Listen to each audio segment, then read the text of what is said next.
Mother Energy Drink. Joke of the day.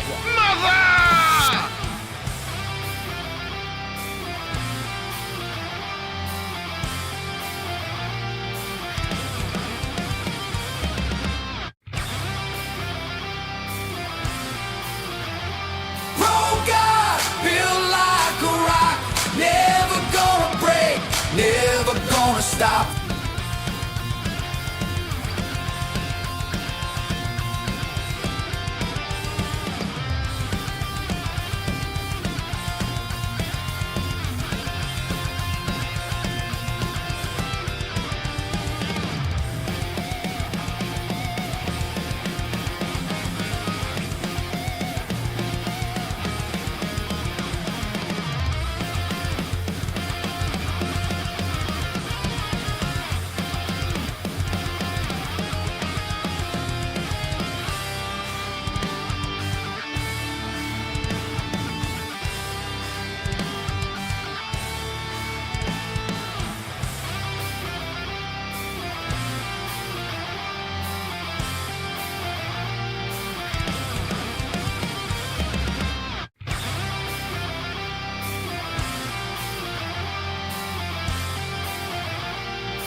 The Nightcap is proud to be an official supporter of ProGuard, makers of fine law enforcement equipment for over 50 years. ProGuard is manufactured with durable, long-lasting material to keep cops safe, no matter what. In other words, it's built like a rock. When outfitting your cruiser with protection equipment, go with a name you can trust. Go ProGuard. It's never gonna break, and it's never gonna stop. ProGuard, built like a rock, never gonna break, never gonna stop. Bad boys, what you gonna do? What you gonna do when they come for you? Bad boys, what you gonna do? What you gonna do when they come for you? Bad boys, what you gonna do? What you gonna do when they come for you? Bad boys, what you gonna do? What you gonna do when they come for you?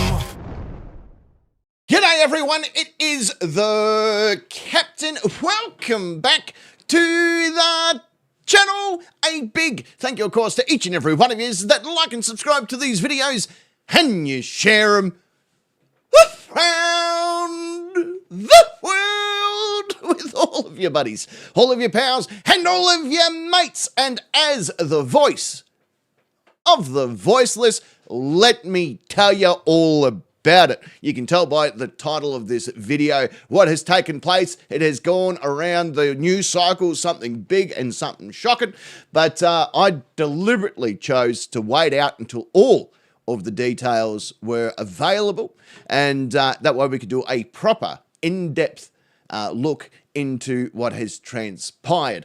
But before we get into the subject, let me say good day to a few of you that are hanging around there in the chat. Let's get down and dirty with one another. Who have we got here today? Safari is here, Beck is here, Warrior Sentry up bright and early, her time to be here, Ed is here, Harry is here, Safari, did I mention him? Because I'll mention him again. He's here. Fucking Gene, good to see you. Gene, did I mention Ed? I'll mention him again. Crystal is here, Julius is here, permission to come aboard granted. Jim, one of many, is in the house. Good to see you, Jim. Who else is floating around? Frank, our mate Frank is in the house. I could forget. There he is right there. It's good to see him again. Adamus is here as well. Who else is floating around? I feel like I've missed someone.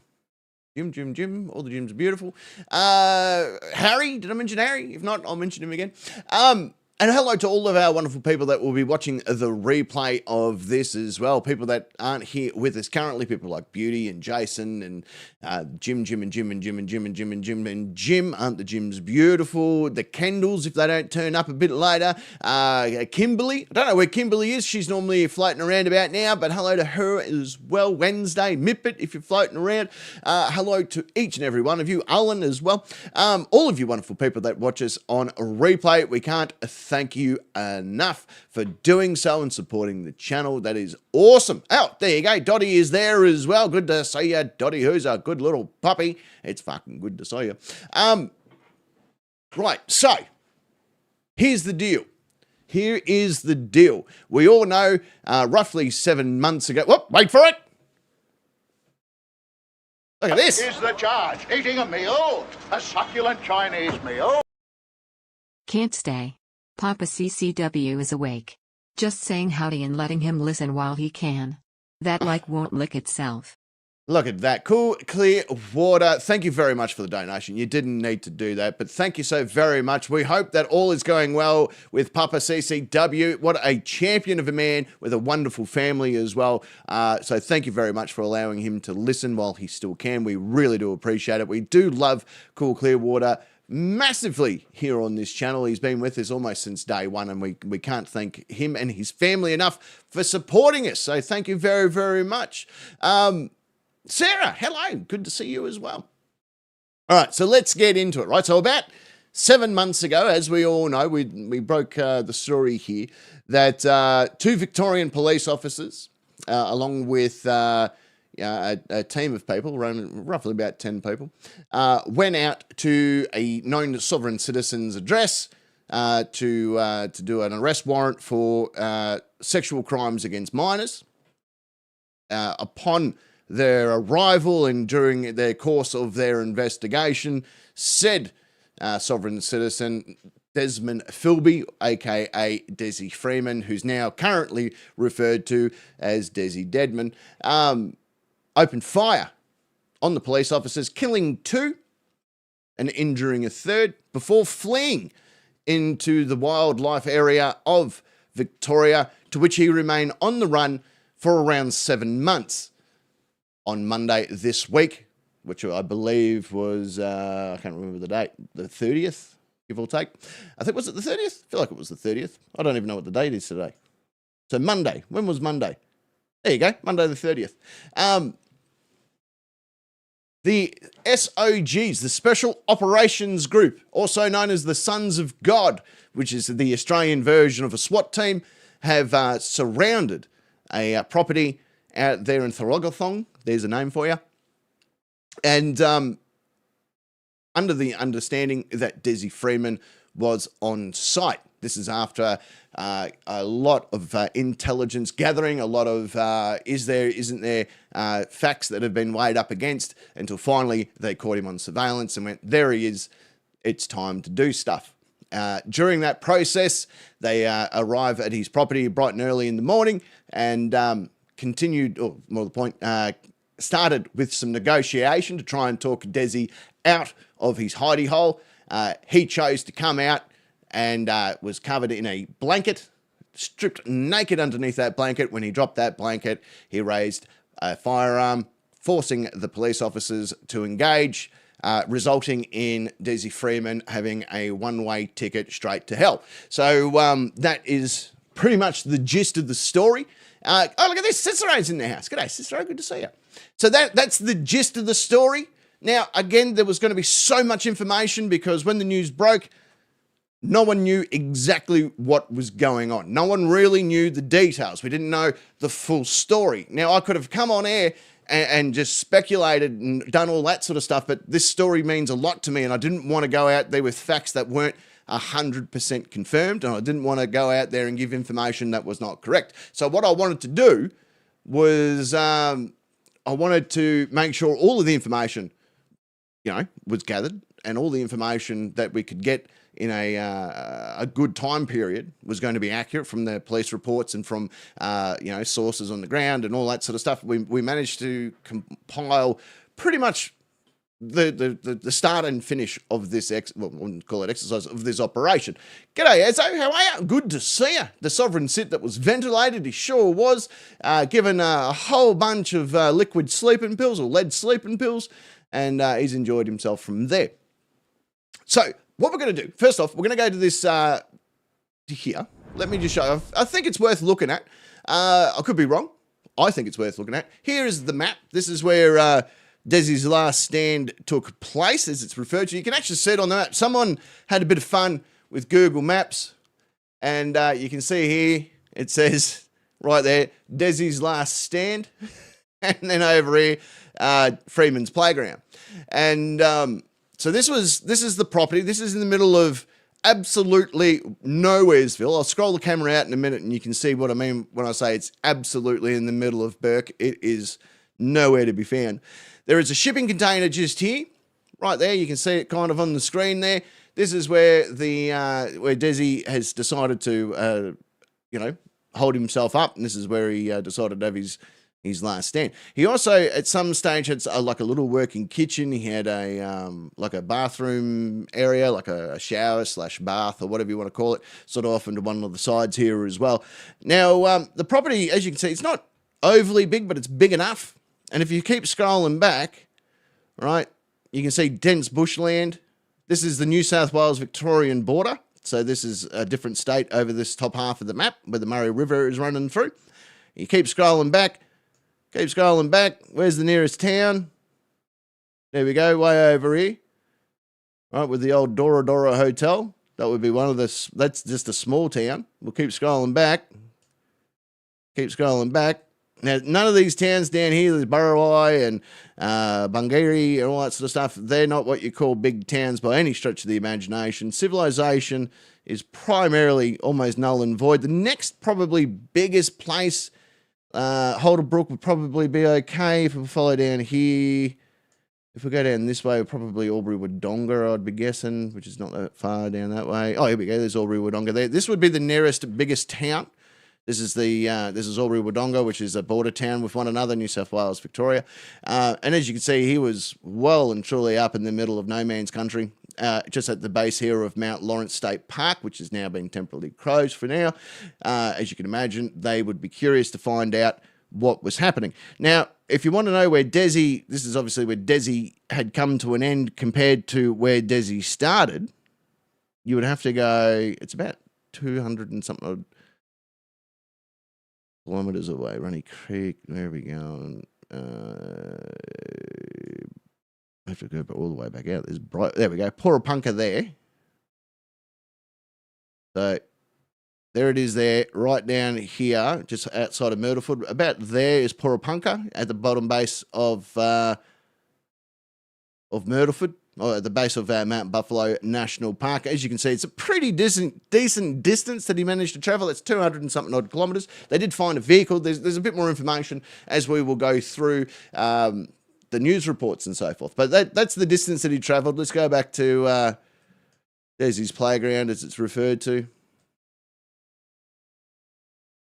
And we might even have a bit of a look into police operations and how things took place that way. But I just thought that was worth having a look at so you could get a bit of an understanding of the situation of where police found themselves and how much work actually went in to determine where he was and what they could do to take him down and all that sort of stuff. So that's where we're at. So I'll show you what happened. I was sitting at home getting ready to go to the rebuild shed when news broke.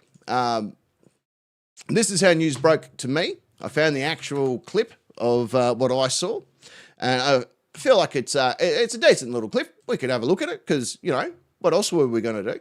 We'll bring that up. This is our morning show, like a Today show. Well, it's called Extra, but, you know, like an early morning news program and variety type show that cover all the different things and pieces. You guys in America have them. I think the UK's got a few. Just a typical standard morning TV show where they present feel-good stories and, you know, what's happening in the news and the weather and traffic and all that sort of crap, right? So just your standard run-of-the-mill, easy-peasy type stuff. I can't remember the dude's name, but far out, he's got a great haircut, and she is very well dressed. So straight away, they have my attention. This is how the story broke. Welcome back. We want to take you straight to breaking news just in. We have a major update on fugitive Desi Freeman. Let's go straight to Gillian Lantouris, who has the details for us in Victoria. Gillian. Now, I just want to point out before we continue, there she is. There's Kimberly. There she is right there. Welcome back. We've only literally just started, so you haven't missed out much. So, yeah, entertainment morning TV. Yeah, so not The View. You can tell that this young lady has just been given a phone call from the boss going, you need to get to Thuggathong as soon as bloody possible. And she's just jumped in the car and the boss has rang her on FaceTime going, just say something, right? And that's where we're going here. So again, this is how the story broke. Like even the reporters are caught off guard. Like none of us expected this. Tell us what we know this morning. What's the latest? Absolutely. Well, we've just heard that Desi Freeman, a fugitive police killer, has been shot dead by specialist police in Walwa. That is across the New South Wales-Victoria border, just past Albury-Wodonga. We understand that there was a bit of commotion and there was a shootout following a raid at that property. But of course, he has been on the run since August last year when he shot and killed 2 of our Victorian police officers. So he has been on the run since. There were many concerns that he was dead inside the Mount Buffalo state. She does raise a good point here. There was so much misinformation that came out between August and Monday where some people said that Desi had died, where he had been succumbed to the wildlife in Victoria, which is prone to kill anyone. So people assume that he might have been bitten by an eastern brown snake, which can kill you pretty rapidly, or some other animal has caused his demise. Some people thought that he might have, taken his own way out. So much misinformation came through. In fact, I don't want to give too much away because I know how the operation went down, but there was a bit of misdirect.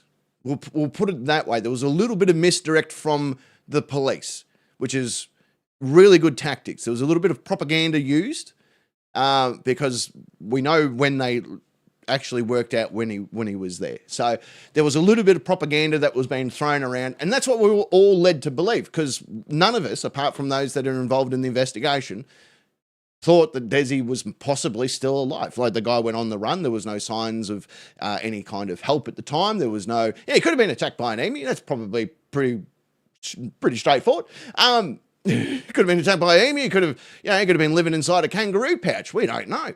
Could have struck it rich. And someone thought he was in Spain. So some poor guy over in Spain was getting questioned by local authorities. He's never even been to Australia.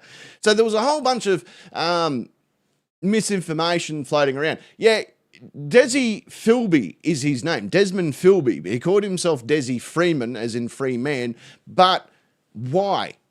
That meant nothing because now you're Desi dead man, right? That's just how this works. Park, or he was alive and being harboured by others. But we are on our way to Walwa just as we speak right now. We've just pulled over quickly and we will bring more details as they come to hand. But as I said, Desi South Freeman Africa. Thank you there, pretty in pink. Extraordinary. South Africa. So there was some poor bugger in South Africa that was being questioned by local authorities because he kind of looked like him. Good to see you too, by the way, pretty in pink. Good to have you here. Matt, how are you, mate? Good to see you.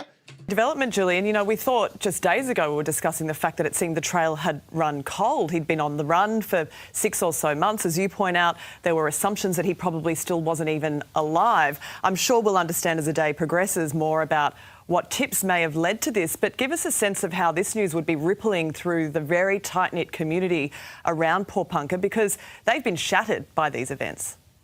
Absolutely. Not only the people who knew Desi and knew that the police officers involved, but also businesses were forced to shut. They just had a bit of a dark cloud over their head for the last 7 months. They, constantly had reporters, police, media all up there, and it was quite dark for them. So, G'day, DJ Martini. Welcome back. Good to see you.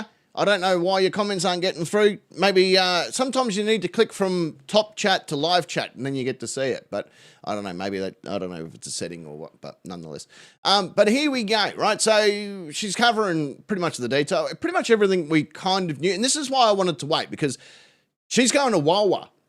That's not where the incident actually took place. It was close, but not exactly where the incident took place. So this is what we're getting at, where there was so much raw information coming in that no one knew exactly. Even at this time, right at this very moment, when this broadcast was getting underway, they didn't even confirm it was Desi. I think Good luck, Julius. We'll be here. Make sure you get nice and toasty and come back to us. a lot of the community members from when I was up there, they wanted closure. They wanted to finally know what happened. And of course, for the poor families who have had 2 police officers killed, hopefully that, this can bring them some closure as well. Gillian, we're reading in 9 papers as well that he was hiding in a container on a property. Look at that nose. Obviously, air's free. Jesus. That's where he apparently was shot at 8:30 this morning by heavily armed police. There's his wife that he bought from Thailand. So do we know if that property is attached to a house and if he was being harboured yet? We're not sure of those details yet. As I get there, we are still a while away. As we get there, we will find out more details. But yeah, he was hiding in a container there, and I do understand there was a bit of a shootout with heavily armed Special Operations Group police from Victoria. So, but in the end, Desi Freeman has been killed. Right. Well, an extraordinary development there in Victoria this morning, Julian. We appreciate the update. We'll let you hit the road and we will bring our audience more updates as soon as they come in. Thanks very much for bringing us this news. Yeah. Thank you to Welcome Channel 9 back. for that report. By the way, I will give credits to the news outlets that have done the hard, heavy lifting here. So pretty much, the Special Operations Group have turned up. The Sons of God, SWAT team, whatever you want to call them, they've turned up. Now, these are the boys that don't sneeze at things. And I was explaining, and we'll get into a bit more detail of it. Let me just bring up, where's my little map? It's the map. It's the map. It's the map. It's the map. It's the map. Right. So on your map here, looking at the size of this property, okay, and there's one way in, one way out, which is this little road up here, right? So you come through here. Now, judging by the size, the bushland, all that sort of stuff that's behind him and around him, and then there's nothing but open field. Anyone that knows anything about police operations can tell you they knew about him, and we'll find out exactly when they knew about him, and then they would have spent days upon days, one, reconstructing what you see here, and then training for every possible scenario. Does Desi come out peacefully? Does he come out with a firearm? Does he come out riding a unicycle? Is he fucking, riding on the back of a battle emu? Has he got cassowaries that are going to come in and attack? Every scenario that you could think of, they would have practiced for. So by the time Monday morning rocked around, to them, it was just a normal Monday morning, and they just didn't know which scenario was going to be played. But the fact is they had trained for all of it. Now, you'll only ever hear about the guys that got in here, into this area right here, and did what they needed to do to secure the area. What you won't hear about on the news are the guys that would have been positioned around here and the snipers that would have been up in here. You wouldn't have heard anything about those boys, and you probably never, ever will. But anyone that knows anything about police tactics, they don't just send one team, especially when it comes to a cop killer like Desi fucking Deadman. So they decided to set up exactly. They weren't taking any chances. They know that this guy is exceptionally good at absconding, so there would have been zero opportunity for him to go anywhere outside this 360 periphery.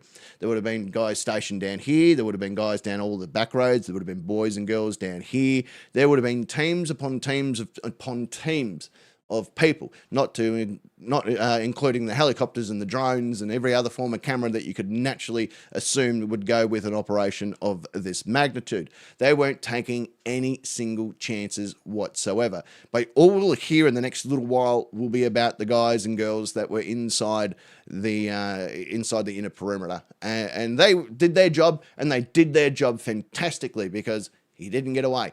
So luckily the guys and everyone else that would have been in the opener side of the perimeter or the inner perimeter or the middle perimeter, they would not have had to have worried, but they were ready to go in case another scenario played out. So it's amazing how this all came together. As things progressed in the day here in Australia, more and more things came to light. So we'll move over now. We'll get rid of this one. Let me bring up my I did a whole bunch of research for you last night. We'll bring up what happened next, which was the police commissioner decided to front the media. All right, this is still on the day of Desi Deadman. So this is slightly after. This is a little bit after the news had broke. This is all the media outlets have turned up on site. So we're looking probably 2 hours or so after the initial reports came through. That would have been So we knew about the shooting. I can't remember what time we saw on there. About 9:30. Ish, around that sort of time. We knew then that he had been killed, but what we didn't know was how long had the police been on site. We didn't know about tactics. We didn't know what the police were even doing there. We didn't know any of that sort of stuff. So the police commissioner that has been handling all this from the very beginning, and you'll recognise him for those that have followed this channel when we've been covering off on all things Freeman. This is, of course, the police commissioner. What's his name? I can't remember it off the top of my head. As you can see behind me. It was like Neil Bush or something. There it is. Mike Bush. That's his name. So here we go. This is live from the scene. Thank you to ABC for the footage. We do appreciate it. I never get any company or people calling at me now because I am busy. Everyone's trying to get a hold of me. You are a very busy young lady. You're a very, very busy young lady. All right, let's see what Mike Bush has to say. Take it away, Mike. As you can see behind me is the scene of the incident where Welcome back, Julius. Our police operators this morning negotiated with a person we believe to be Freeman, the person responsible for brutally murdering 2 of our good people and seriously injuring 1 other. I want to point out the fact that the word allegedly is no longer being used.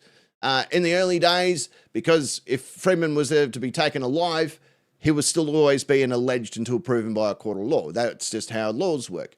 But now that he is deceased, the word allegedly has dropped from cop killer. You'll notice that in all of the media. You'll notice that from all the police briefings. You'll notice that from all of the posts and stuff that came out afterwards. It went from alleged police killer Desi Freeman to murderous Desi Freeman or cop killer Desi Freeman. There's no more alleged involved here. I spoke this morning about the ongoing investigation. What's occurring behind us is an independent investigation around what occurred today, but also an investigation into how, when we do identify the deceased, how that person came to be here. I've said that it's an independent investigation. The state coroner, Judge Sanger, has visited the scene today. She will lead the independent investigation around this. Obviously, the coroner investigates all deaths. The coroner has been supported by Victoria Police, by our Homicide Command, and also by our Professional Standards Command. And so this is the other thing. So many people who like to go down the rabbit hole of conspiracy theories of, the police just went out there and did a turkey shoot and they were never going to bring him alive and blah, blah, blah, blah, blah. First off, shut up, you crazy fuck. 2, every single one of those operators, and you'll never know, well, I think they've released one of their names, but all those operators go by the name operator, by the way. When they're in a court, whenever they have to give testimony, whenever they have to give evidence, it's always operator such and such. They never use names, even in the court of law. So unless something like this has taken place, where there has been a police-involved shooting, then every single aspect of this operation will be scrutinised by our version of the IA, or whatever you guys want to call them. So Police Ethical Command or any of that sort of stuff, primarily the guys that investigate police, that's their job. So every single aspect will be thoroughly combed over because these guys are answerable the same way anyone else would be.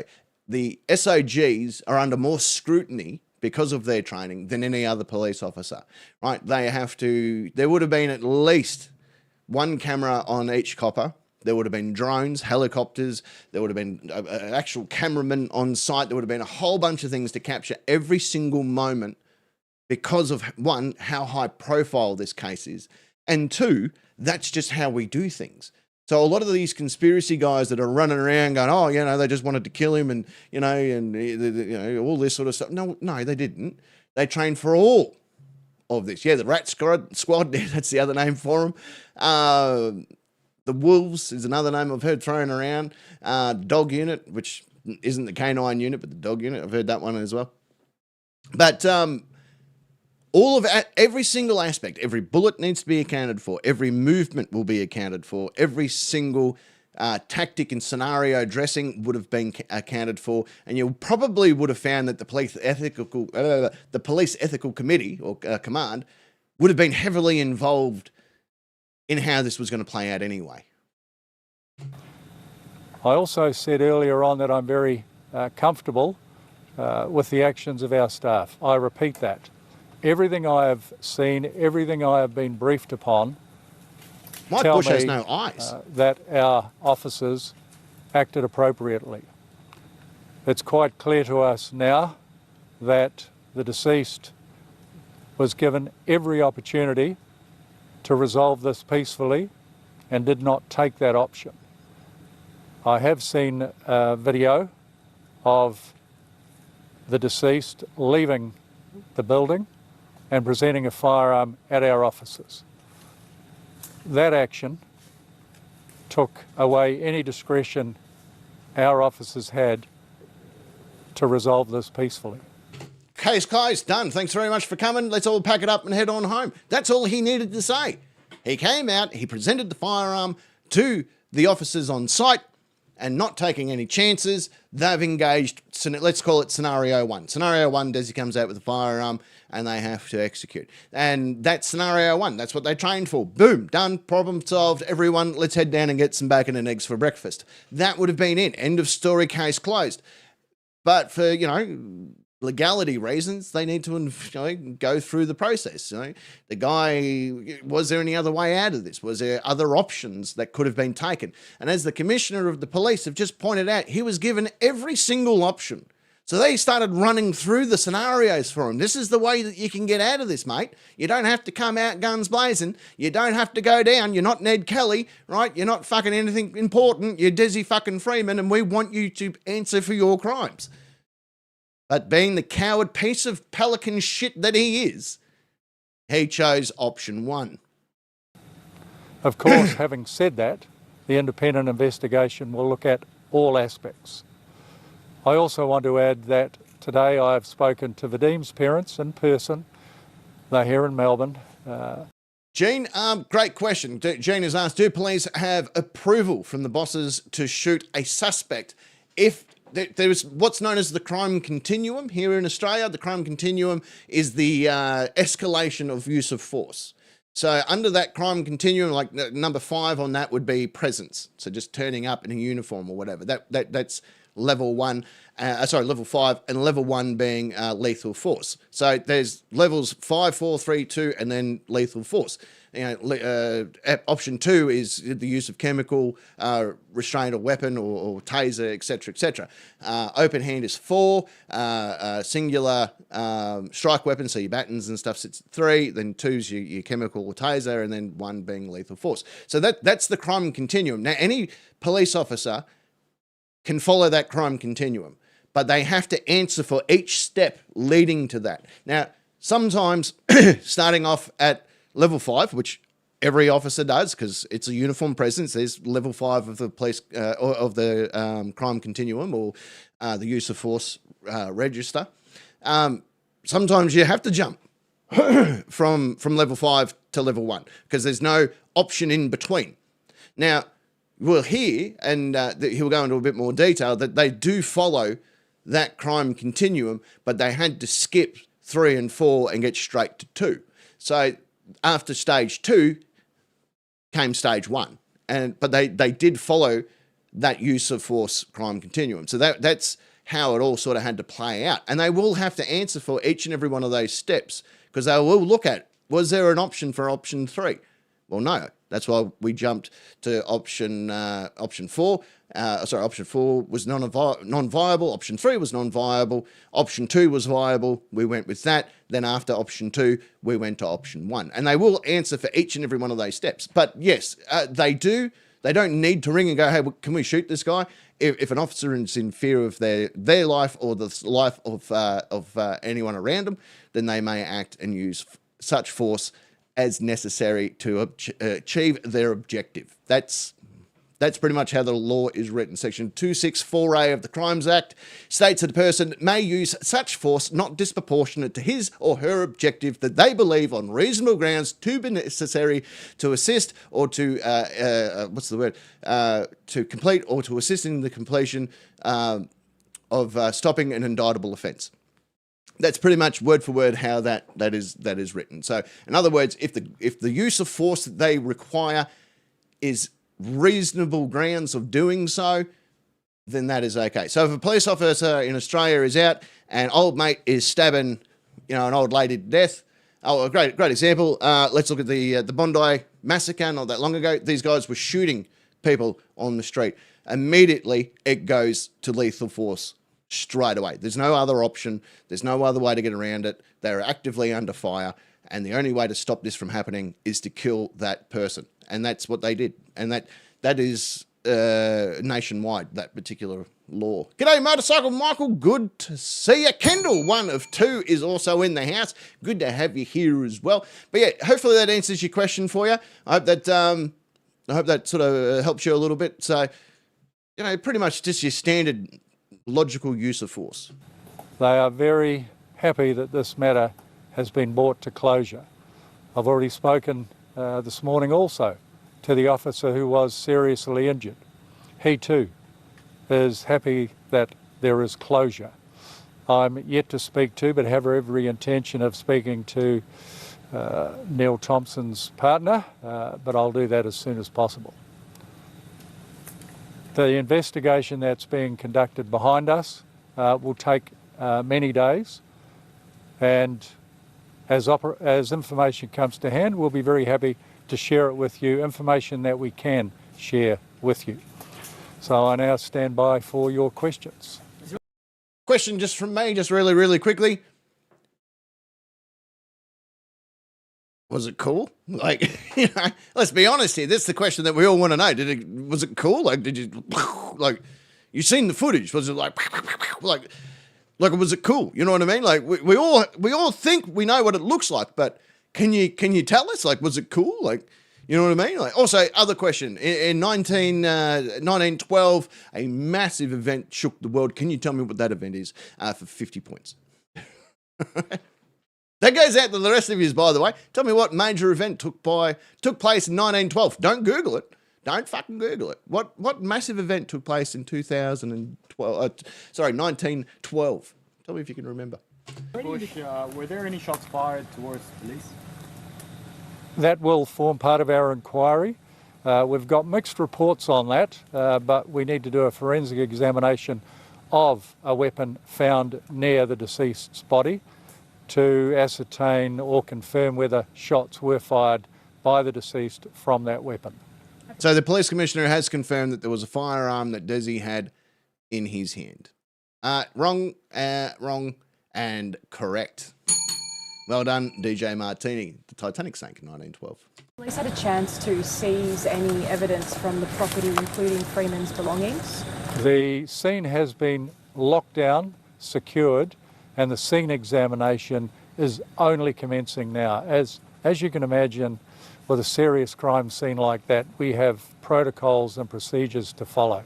We have to be absolutely meticulous, and that will commence this evening and carry on for the next few days. Is there any evidence of other people being at this property with Dezi? The information I have at the moment is that over the last 24 hours, so as far as we can tell, there has been no one else apart from the deceased at this property. That doesn't mean there haven't been in the past. That too will form part of our inquiry. Have police managed to speak with the owner of the property, and has he been ruled out as a potential person of interest in relation to helping Freeman? We're still trying to locate and speak with that person. We know who that person is. That's the owner of this particular property. Is he known to police? I couldn't tell you that, whether I knew it or not. Is there any indication how long Dezi have been at the property? No, that will also form part of the inquiry. Very important for us to understand Zero, how how long he's been here and who else was complicit in getting him here, and then caring for him or providing him with food and other things to this point. Why haven't you spoken to the property owner? Because they're not there. Because there's no answering phone. Is it possible his weapon belonged to one of the victims in August? Yes, it's quite possible that the weapon that is at the scene was one of our officers' weapons. As yet, we've seen that weapon, but we haven't examined the weapon to this point. How are you going about retracing Desi Freeman's steps from? That is an interesting thing that he brings up, and I'll give you a bit of a spoiler warning here. It is one of the slain officers' firearms that Dezi used. He came out armed with one of the Victorian Police's firearms, and I can tell you exactly whose one it was.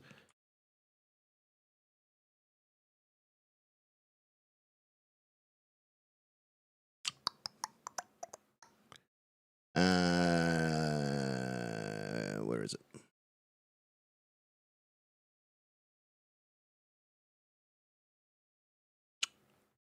No, give me a minute. I'll have to look it up. It will turn back up, but we'll get the correct information. I don't want to give you false information. I should have had that in my hands. Do apologise. But yes, it was one of the slain officers' firearms that Desi came out with and shot at police with. Paul Parker to this property. Yeah, that's a really important question and a really important fact that our investigators will work their way through. We'll probably have to track back from this point to when he was last seen. How long did the situation Barbecue emu go tastes for? really nice, by the way. Our people have been on site for over 24 hours. We began negotiating with the deceased at about 5:30 a.m. That's interesting. I didn't know that part. So, obviously, when they determined that was where he was, he just admitted that the police were on site, and he gave a 24-hour window, and then negotiations started at 5 a.m., which means that when they knew that he was there, they didn't go away.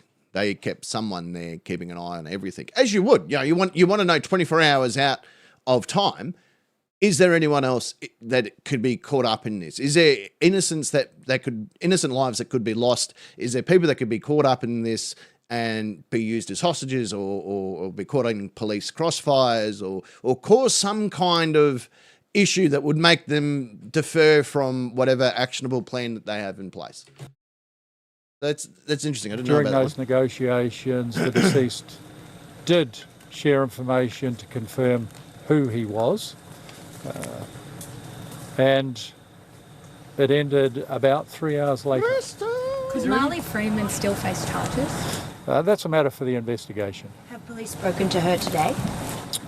We have been in touch with the deceased's family to make sure that they have enough information or were informed before they heard about this through media sources. Is there any further information about what led police to this property? There is a lot of investigation that are known, a lot of information known to the investigators that will never be shared, obviously, because it's confidential. Has anyone claimed Especially when it comes to tactic. Or will anyone be claiming the same answer to that. Yeah, so again, that will be, because there was, they will go into other reports and talk about, there was a tip-off that led to today, or to Monday's actions. So as we have learnt through the last few months, there was $1 million reward, $1 million reward for information to the whereabouts of Desi Freeman, not for a conviction, not for an arrestable offence, none of that. Just tell us where he is, and we'll give you $1 million. Someone somewhere along the track has told the police this is where he is. Not only that, you'll see a bit later on, and I don't want to spoil it for you, but let's just say there were signs that Desi was there. Okay. The soggy members doing today? Dickhead Desi. No, he doesn't have any eyes at all. Are currently He's got being, 0 eyes. Supported through this. They have obviously protocols and procedures to go to. Yeah, they're and sitting we'll down sit eating down and Weet-Bix debrief somewhere. with They don't them give a shit. This further was Monday in morning. a day or two. But thank you for your concerns around them. They've acted with absolute professionalism. And I've said everything I've seen and everything I've been briefed on makes me comfortable, very comfortable with their actions. In terms of the video footage you saw, could you talk us through those moments when Freeman emerged from the building, and were any tactical options deployed by the SOG that forced him out of that container? Yes, we tried everything possible, every tactical option that we have, to encourage the deceased to end this in a safe and peaceful manner. What you needed was an underage child and said, hey, Desi, you can come out here and give it a bit of a touch-up if you come out with your hands up. Come on, big fella. We know that you like them young. Look, here's a prime one ready. Could have been a decoy, could have been a dummy, could have been like an American doll or something. Go, here you go. Just come on out, buddy. This American doll, which is anatomically correct, whew, mate, you could go to town on that. You could be rifling that and we won't bother you at all. You just need to come out. Have you tried that one? Because that one probably would have worked. G'day, Spirit Hunter, how are you? Good to see you, mate. They weren't taken. I won't go into what those tactics were, but I can... How about a couple of beers? Come on, Desi, get out of here, mate. We got some VB on ice for you. Just make your way out the door. Assure you that they were applied. You like cocaine? We'll give you some. What's in the container? Were there any personal belongings? Yet to be ascertained. When can the public expect for the deceased to be formally identified? That will happen within the next 24 to 48 hours. Yeah, it took 2 days. The scene still can... Yeah, it certainly was, mate. That's what led to this in the first place, was the sexual crimes unit turned up to Porapunka to activate a crimes against minor, or a sexual crime against a minor, warrant against him, and then he shot and killed 2 of them and injured a 3rd. Retained the deceased still on site, so that will take some time. We're confident of who that person is, but before we confirm 100%, we want to do it forensically. How momentous has this day been for Victoria Police, and what are you hearing from your members on the ground today? Oh, Desi, quick, look, there's a koala. Come out, look at the koala, Desi. Look, there's a koala in the tree. Quick, come on out. Send in the tactical emus. It's a very significant day for the Victoria Police. We've had massive focus from all of our people, operationally, but also emotionally invested in this. Desi, if you come out, I'll let you drive my car. Everyone wanted this to end peacefully. Everyone wanted closure. Everyone but him. Unfortunately, we've only got one of those 2 things, but our people are very happy that there is closure to this. Should Marley Freeman have been brought in this morning to try to end this in a different way? That was a matter for the tactical options, but that wasn't feasible. Is anyone else under arrest or being questioned in relation to possibly harbouring Freeman? Not at this point.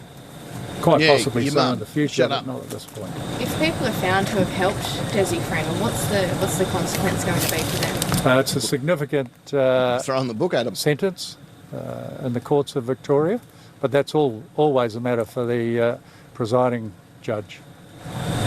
There were reports that Freeman emerged with a blanket over his body. Would those be accurate? Yeah, Zero Crystal, look up a cassowary. To me, they're called tactical emus. You can't convince me any other way. A cassowary is just a tactical emu. It's an emu that's wearing body armour and armed to the teeth. A cassowary, probably equally as good in a barbecue option. That's quite possible. It's quite likely. I won't describe exactly what it is until we have it confirmed. But he did have something over his shoulders. The video I've seen, he then pulled a firearm from underneath that and presented it at our people. Are you able to say, Commissioner, whether Freeman had changed his appearance at all? Not willing to go into that. I have seen photographs of him prior to this, or very immediately before this. His appearance was enough to satisfy our people that that was him. Was just one gunshot fired? By whom are you talking about? No, there were multiple operators that fired. Is there anything to suggest that he was here the entire time, or are police working that out? We will work that out. We will track backwards from here to ascertain how long he's been here and who helped him to be here. Was this area ever considered by Victoria Police to be searched? Nothing's been ruled out. Nothing has ever been ruled out of this inquiry. Did Desi appear malnourished or anything like that? I couldn't say, but certainly not from the photographs I saw. Did he say anything? Well, the first I saw, coming out? he was a bit of a porker. I don't believe so, but I can't confirm that one way or the other. I think a lot of these questions are now getting into the investigation, so I'm very happy to talk to you at a later date. I think I'll do some media back at the station nearby, but unless there are any other pressing questions, we can end it there. Thank you. Thanks, Jeff. Yeah, just in movie trivia, how many times has Keanu Reeves played a character called John? I'll give you the tip. It's more than you think. So there you go. That was the police commissioner. He was primarily giving the very first update on the whole scenario. And as you can see, there was a lot involved in that operation. And in fact, thanks to our friends at Channel 9, I can actually show you how that operation took place. Would you like to see that operation? Would you like to see how it all unfolded? Because with state-of-the-art bloody rendering and Specialist stuff... police swarmed the container, sparking the... I didn't tell you to speak yet. Shh. Just wait. All right, so this is a computer-generated thing of what took place. That's about as best as I could get it on the screen at the moment. So this is computer detail of... this came out a few days... Yeah, pretty much all of Keanu Reeves has been a John. Yeah, this is more than you expect. He's played John a few times. So this is computer generation of what took place at 5:30 in the morning. Well, actually, a little bit after 5:30, but we'll go through it. You can see there in the computer generation and on the thumbnail of this video, that's our Bearcat. That's the Victorian Police Bearcat with a ramrod on the front. And it will go into detail about why they attached that at the time. Here we go. Take it away. The tense standoff. By 8:30, it was rammed by the police Bearcat, while flash bombs and smoke grenades were dropped inside. Desi Freeman came out naked, wrapped in a blanket, and armed with a gun he stole from the slain officers in August. This time, police took no chances, shooting him dead. Specialist police swarmed the container, sparking the tense standoff. By 8:30, it was rammed by the police Bearcat, while flash bombs and smoke grenades were dropped inside. Desi Freeman came out naked, wrapped in a blanket, and armed with a gun he stole from the slain officers in August. This time, police took no chances, shooting him dead. Now, the thing is, with that Bearcat, they're talking about they dropped smoke canisters and dropped tear gas or CS gas through the outside there. What that ramrod at the start of that Bearcat, they don't use it as a launcher, like they weren't launching tear gas in there, which were in canisters. That ramrod is actually connected to cylinders, and those cylinders can do the mix of the two. So it's like a sprinkler. They push it straight through the side. Whoop, wait for it. Here's the charge. Eating a meal, a succulent Chinese meal. Money for the bus. In the month. Thank you very much, Jen. You didn't need to do that, but thank you very, very much. So yeah, when the ramrod came through, it then activated like a sprinkler at each side of like a mist, and just like shoving a garden hose through the toilet window, just sprayed the entire container full of smoke and CS gas, which of course forced Desi's hand in having to come out the front door there or the side of the cabinet, and resulted in what we now know as his final moments. So this came through. The next one here we're going to look at was the news later that night, and this is thanks to Channel 7. So this came through. This was the breaking news story on the 6 p.m. news locally. And, actually, probably, I think it was national news when it came out, as you could imagine. But yeah, to put it nicely, they didn't fire canisters of smoke and tear gas in there. They, as I just said, they used the sprinkler system on that Bearcat. So this is a guy, I can't remember his name, it's not Peter Hitchner, it's some other dude. But anyway, he's He's leading the charge here on the news. Channel 7, one of the local news channels. Let's see what he has to say. He's a bit. So this is at the end of that day. This is Monday night. Good evening. Desi Freeman is dead. Australia's most wanted fugitive was killed in a shootout with tactical police this morning, bringing a bloody end to a 7-month manhunt. The cop killer was cornered at a remote hideout, but... It does mean like bloody end as in lots of blood, not bloody as in, oh, that bloody guy. Oh, what are you going to do about it? Bloody hell. Not that kind of bloody, but an actual bloody end. So there you go. Great advertisement for Costco, by the way. Don't forget to go buy their products. They're the champions of the hide and seek world, aren't they? There you go. Oh, Costco. How do you end up with a Costco storage container? That really blows my mind. But as you can see, compared to the mapping photo that we've got, there's the unit. He's got like in front of the Costco there. That's like his kitchen / bath area. So he had set up pretty good and proper. Like this wasn't I'm just going to be here for a few hours and then move on. This was his camp. This is where he had set up camp. In the hopes that no one would ever find him. Refused to surrender and was gunned down after a 3-hour standoff. Freeman's life on the run ended off the grid in the tiny town of Thalologong near Walwa, around... There you go, there's a word for you. Everyone practice at home. Thalogalog. Thalogalog. Thalogalong is the name of the word. Thalogalong. There you go, Thalogalong. Wonder what that means. It's going to have a Aboriginal translation. Have a look.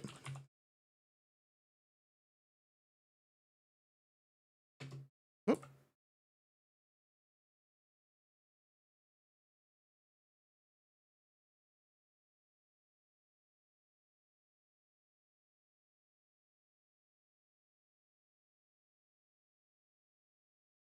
What's it mean?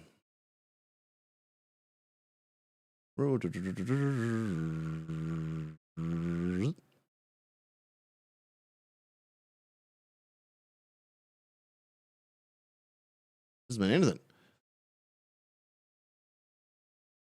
Thalologong Homestead.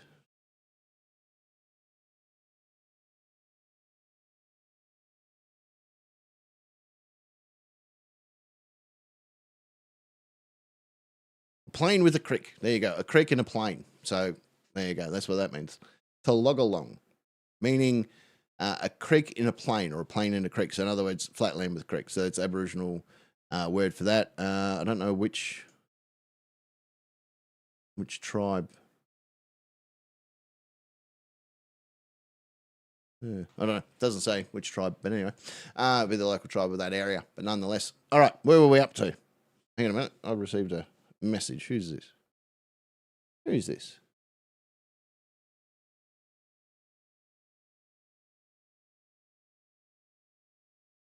Oh, look at that. There we go. Sick is listening. G'day, mate. How are you? For some reason, his comment got blocked in the chat. I don't know why that would have happened, my friend. No one's blocking people in the chat. But anyway, he was hiding in a container. You should have just hooked it up to a Chinook helicopter and dropped him in the ocean. I fully agree with you. Would have been a lot quicker and a lot simpler. Would have been a lot quicker and a lot simpler. Thank you very much for that, Sick. We really do appreciate it. 100 kilometres from his murderous rampage in Porepunkah. Our team of reporters is standing by with every angle covered. First to Mike Amor in... Every angle? Come on, man. Every angle? You got someone underground? Come on, don't lie to me, news. Porepunkah and Mike, Victoria Police simply never gave up. Well, no, Mitch, many thought this day would never arrive, but the Chief Commissioner promised he and his force would one day deliver justice to the families of the 2 slain officers. Our chief crime reporter, Cassie Zervos, broke the news of Freeman's downfall this morning and leads our coverage on the shootout that ended the manhunt. Yeah, smart move there, Safari. After 7 months and 4 days, Desi Freeman's time on the run ended as it began, in a deadly shootout. This brings closure to what was a tragic and terrible event. Officers from the elite Special Operations Group surrounded his remote ship container hideout at 5:30 this morning. No, they even had a boat. 3 hours later, he emerged, wrapped in a blanket. He dropped it, revealing he was armed with a handgun stolen from an officer he killed last August. This time, police were ready. Your two choices are spend the rest of your life in jail or go out in a blaze of glory. And well, you're his friend, mate. I wouldn't have led with that.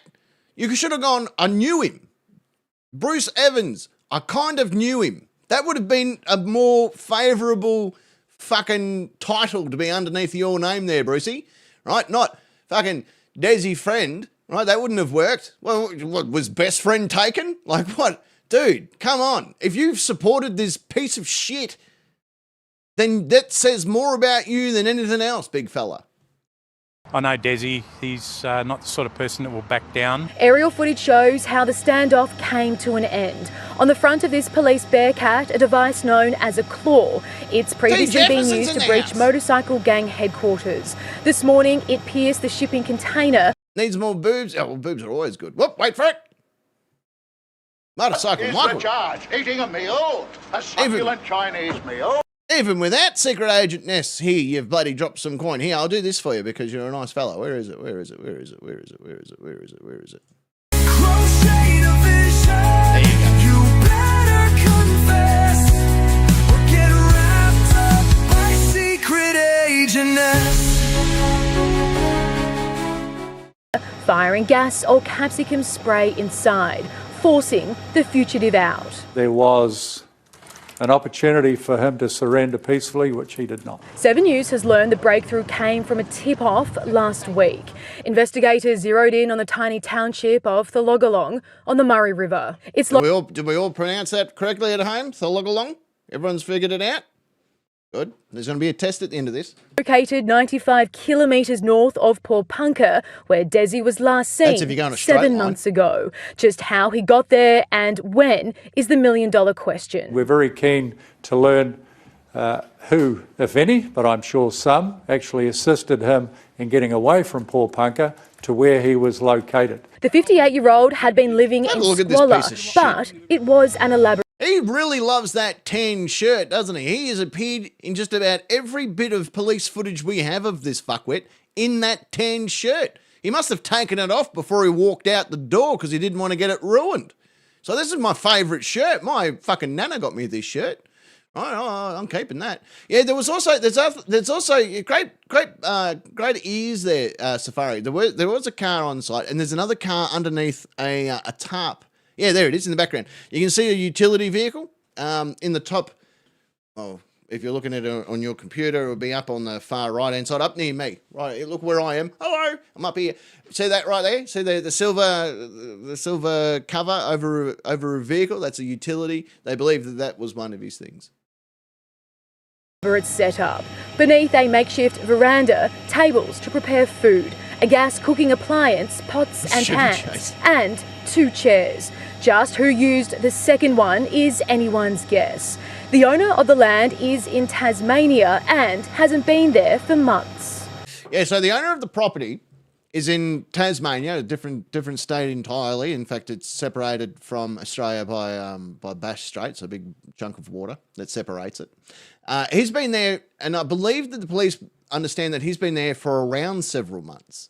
He's been down there with his son. So the fact that someone knew that this property was vacant, someone knew that the owner of this particular property was not going to be around for a while, and they've moved him into this area, which leads me to believe that, one, the owner of the property wasn't in on it because he's been thoroughly investigated, and 2, some bugger had just noticed that this property was vacant and went, well, we'll just move Desi in there.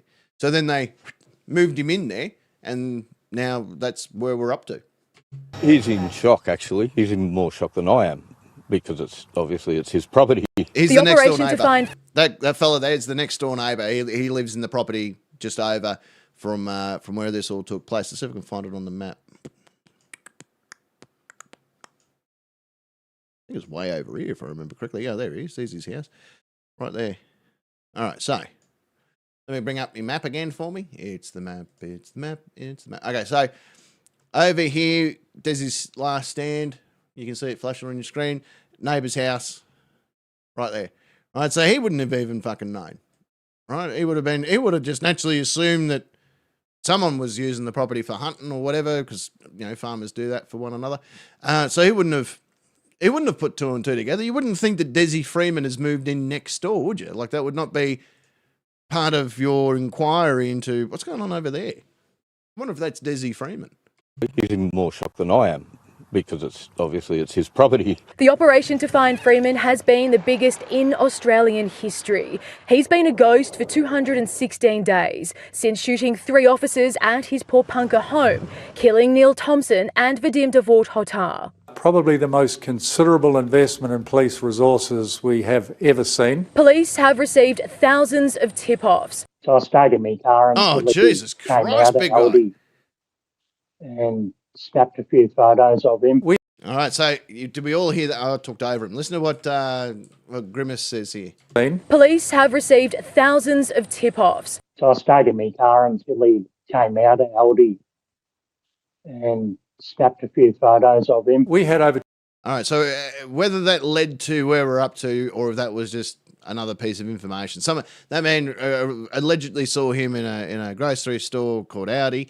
And went, oh, that's Desi. I'll snap a few photos and I'll send it to police. Whether or not that was involved in this particular part of the investigation or whether that was another sighting is yet to be confirmed. 2,000 leads. Some of them were a number of sightings, none that were confirmed. At the time of this morning's raid, there were no other people on the property. And although police suspect Desi had help, so far they have no suspects. I thought he was dead. There's absolute silence everywhere about where he was. And Cassie is at Freeman's final destination, where specialised police from Melbourne have just arrived. Cassie.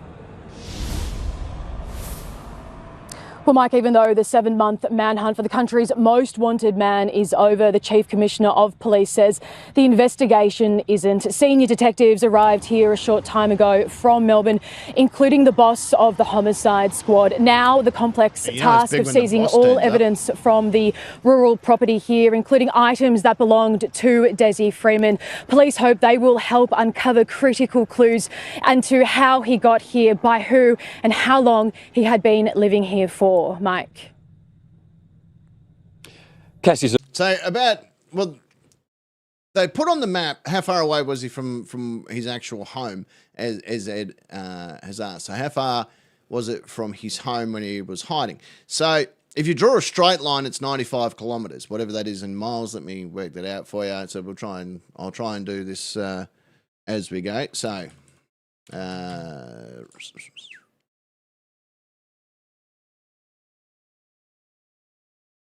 Right, so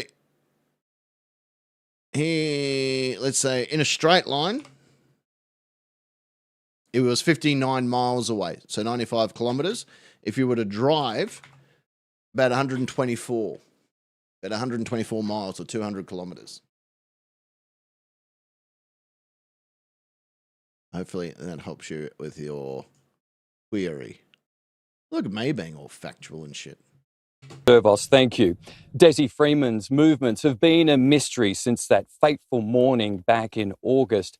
What we do know is he spent his final days in a secret hideout deep in bushland. A 2-time cop killer living large, audacious. You see how no more alleged? I fucking love that. No more alleged cop killer, just cop killer. Bushland. A 2-time cop killer living large, audacious enough to enjoy an outdoor kitchen complete with cooktop and saucepans. A closer look at the Thologalong hideout shows beer packaging in a box right next to 2 camp chairs, presumably for a murderer and a mate. A brand new ladder leading to the roof of Desi's shipping container home with what appears to be a recently installed new ventilation system too. And out the back, a gleaming solar panel with piping attached. The hideaway littered with rubbish, but among it, clues to off-grid survival. A canoe in the grass and a tinny alongside a boat trailer, perhaps to use on the Murray River, just a few hundred metres away. Under a tarp, a ute. I have seen a video of the deceased leaving the building and presenting a firearm at our officers. That action took away any discretion our officers had to resolve this peacefully. I'm more curious to know who gets the boat, because I could go a tinny, or a kayak.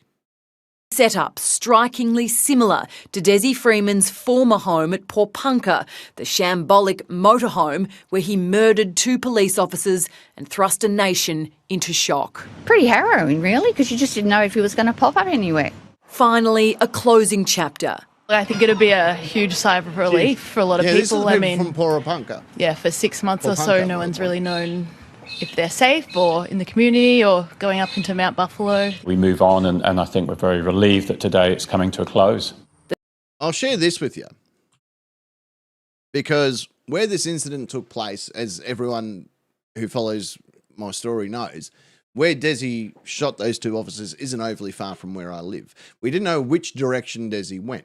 And my family, because of what I've done on YouTube, because I've covered Desi before, the fact that I take down sovereign citizens, used to take them down, especially at a very fast rate, and I will get back to doing that with the videos and insulting these fucking pieces of shit, these fucking pelicans, as you would. My family lived in fear. We live in a very small country town where word travels very, very quickly. So my wife would lock the doors at as often as possible. Anne Hathaway, she would have to be armed if she came here these days. So there was a lot of fear around not just Porpunka, but around all of the little communities that surround Porpunka, because we just didn't know which way he went. It puts Australia at ease. Today, an evil man is dead, and it's over. This is our But for the families of Detective Leading Senior Constable Neil Thompson. That's who it was. It was Neil Thompson's firearm that he had. Now I remember. It was Neil Thompson's firearm that he had on him. And Senior Constable Vadim Devat, this will never be over. Freeman's son Koa posting his personal toll. Just bear in mind that to yous, my father was a cop killer. But to me, Great that's English still my there, father who raised me to be the man I am today. What a cop-killing pedophile piece of shit. Fair enough, if you want to admit to it. This is news that I'll be grieving about, while some of you disgusting humans celebrate online. Hey, we're not celebrating. Well, we're kind of celebrating. Oh, yeah, no, it's a fair call. It's a fair call. For the policing community, there is no forgetting the horrific events that have led to this day. Yeah, you're right. Are you is a pickup. Yeah, that's pretty much it. And for the police officers involved in this morning's standoff, they took in with them the heavy weight of that grief.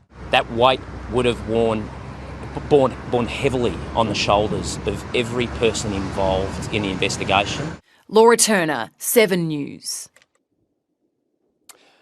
Today marks the final chapter in the biggest manhunt in our nation's history. For months, police from around the world scoured the high country using extreme tactics to hunt the cop killer down.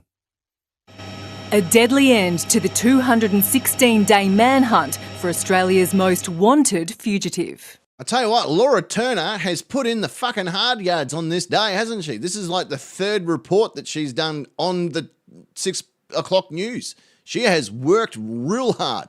Someone needs to get hold of Laura Turner and buy that lady a glass of wine. She has put in more work than anyone else so far, except for maybe the police. There must have been a situation where they feared for their life. The rural hideout of cop killer Desi Freeman finally revealed, bringing the biggest tactical operation in the country's history to a close. A lot has been going on behind the scenes, no doubt, to track him down. August 26 will be forever seared into the memories of Victoria Police. 10 officers went in to arrest the sovereign citizen over child sex offences. Not everyone made it out.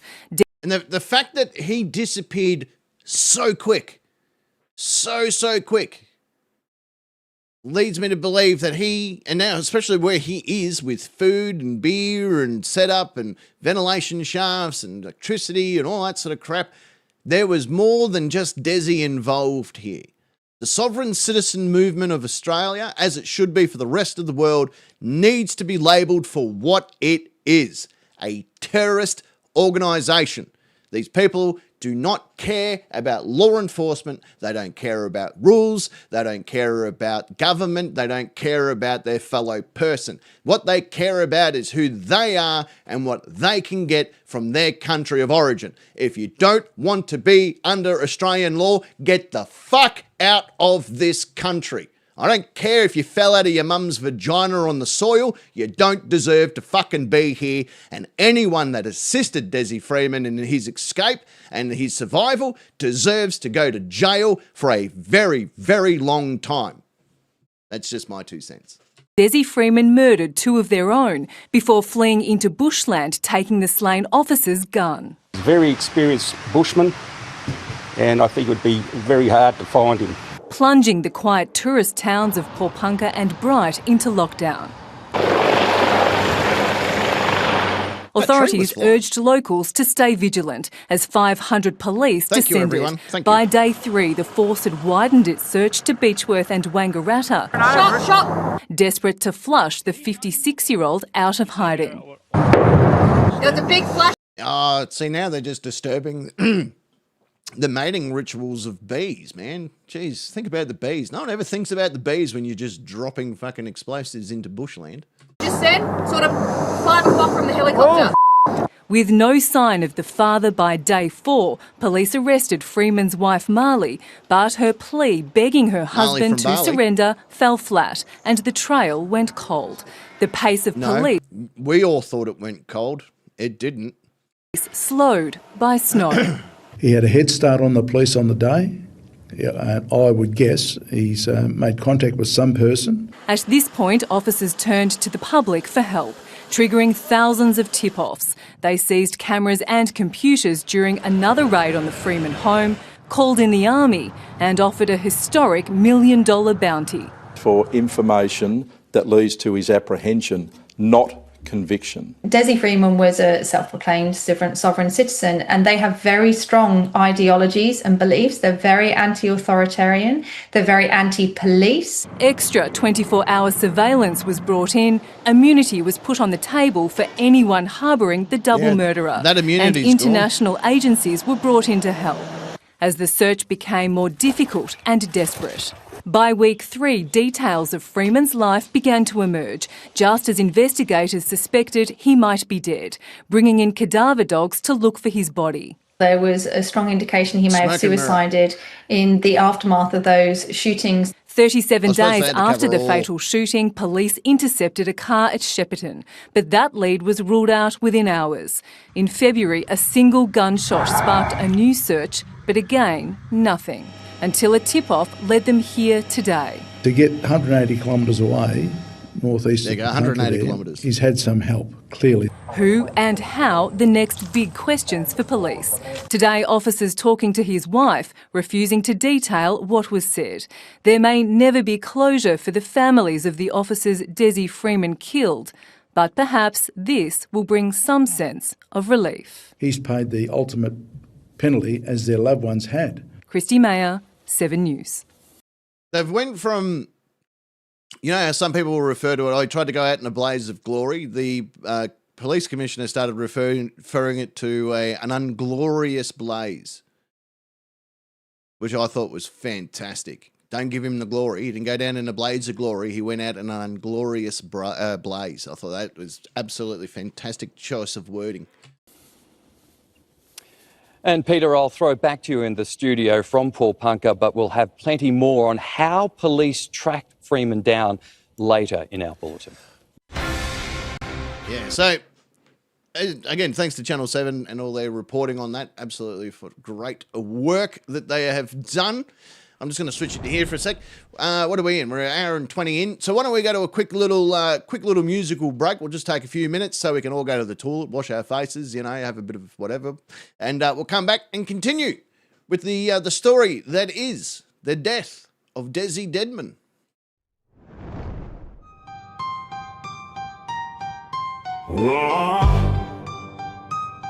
Yeah. Floods on the screen, cities underwater. Kids go missing, guns at the slaughter. Elections burning, lies on parade. Some rich prick flies off in a rocket he's made.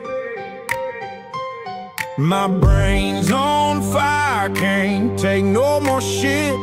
Every channel's just anger, it can suck my dick. Fuck the news, it's a circus of pain, shooting disasters, driving us insane. The news, every night's the same, fear on repeat in the ratings game. Police cam clips, another poor kid's dead,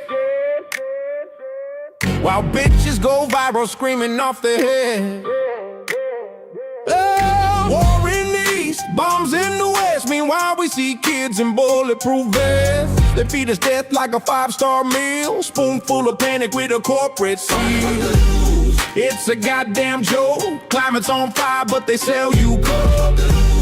It's a demon's feast, profit off the chaos, the blood, the disease. Coming up next, another virus strain. Markets collapse, little babies with drugs in their veins. But first, cute puppies in a pumpkin head, and a weather girl sexy with a brand new red. Hurricanes, riots, leaders who lie. TikTok trends while the oceans die. Every fucking channel, same old dread, makes me wonder if I'm better off dead. Fuck the news, it's a blood-filled rain, screaming nightmares straight into your brain. Let the static roar, I'm killing the TV, we won't take it no more. It's a circus of pain, shooting disaster, driving us insane. Every night's the same, fear on repeat in the ratings game. It's a goddamn joke, climate's on fire but they sell you coke. It's a demon's feast, profit off the chaos, the blood, the disease.